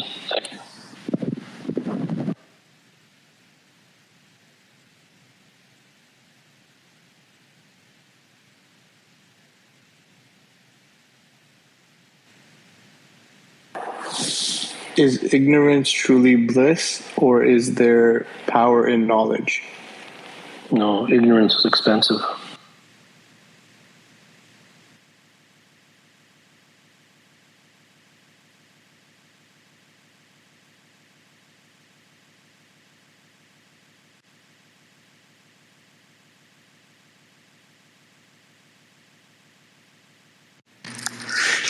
Hey, Kapil. I have a question for you. In one of your discourses, you mentioned that you can't go into society unguarded because it's sort of, but you can't go in unguarded because it sort of taints what's true inside you. But Krishnamurti sort of says that if you go in too guarded, you'll never truly understand the other person.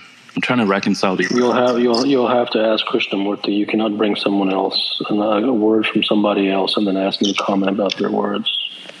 I don't care what Krishnamurti says. Yep.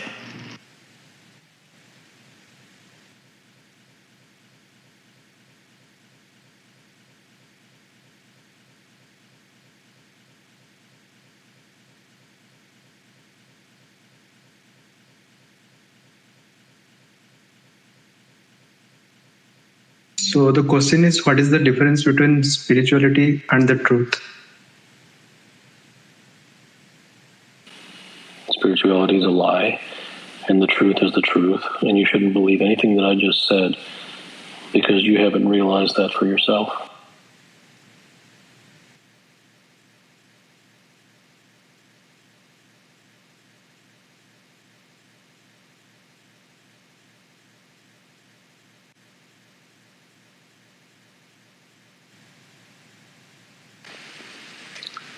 Namaste, Kapil.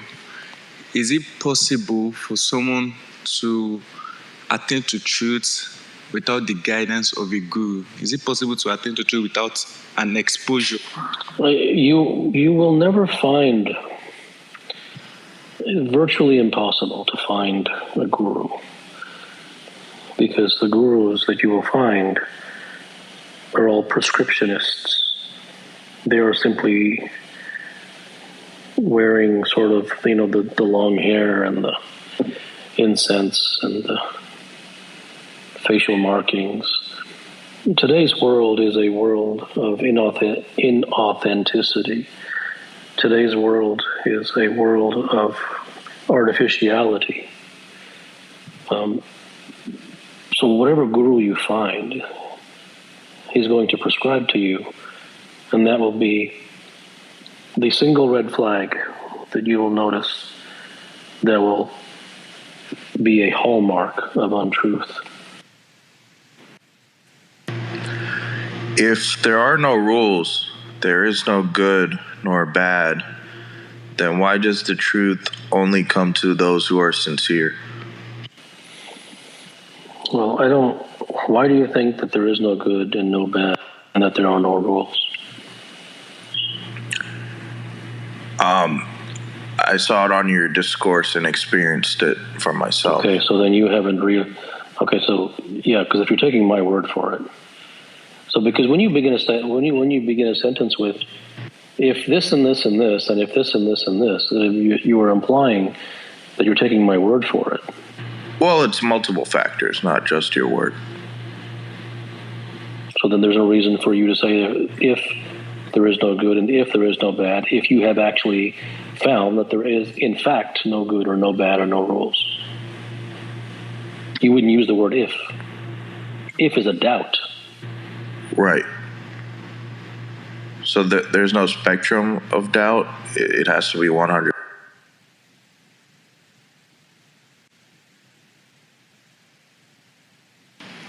Hi, Kapil. I heard you answer a question in one of your spaces, and you said something like, the master understands that everything that arises from him is mind. And it was as if a reset button has been pressed in me. That was months ago. But now I find myself in a situation where I'm asking, what is not mind? Thank you. It would be safe to remain with everything that you experience is mind.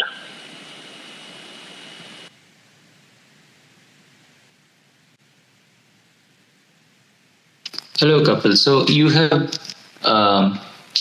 you have eloquently stated before that the men of society have hijacked the English language, and so me, based on what language I know, perception seems like a word that involves thought, but I don't. So I know that you are not really interested in playing definitional games, but I was wondering if you could please speak about perception, because I don't think you consider it to be a thoughtful entity.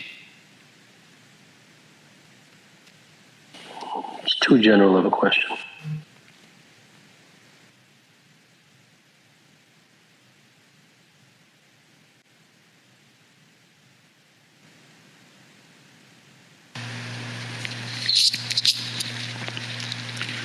Good evening.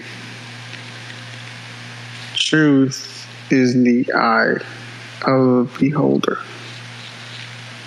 That's all I have to say.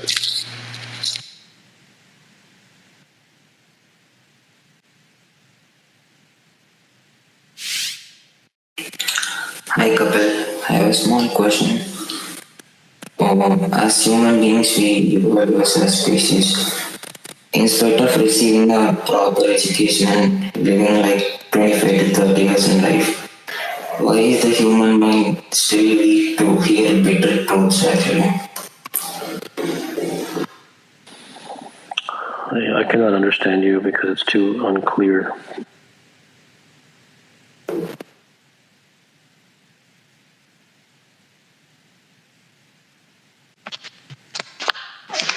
Hi. I just wanted to get your opinion on a question. When life takes away the forms that you thought were foundations, like what is that person left with? And is it even life, in your opinion, that takes away those forms, those constructs that a person used? Well, I guess the things that one thought existed, if they're taken away, in many instances, they were just concepts and ideas that one thought was real, but in actuality wasn't. So the question is, was it really taken away, or did it never really exist to begin with? If one believes that the things that they believe are real, then they may have an easier time, perhaps, understanding, even though it may not be true, but it may be able to be a more palatable thing for them to believe that it was in fact taken away. And if that is the path that one wishes to take intellectually, then the truth would be to say that life will take everything away from you. Thank you. I really appreciate that response. Sure.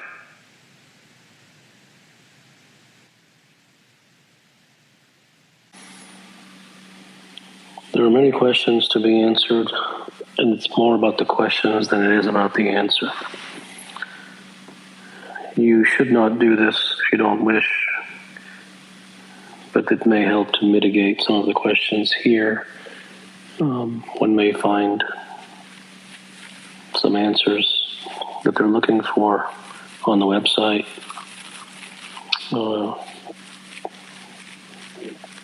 KapilGuptaMD.com,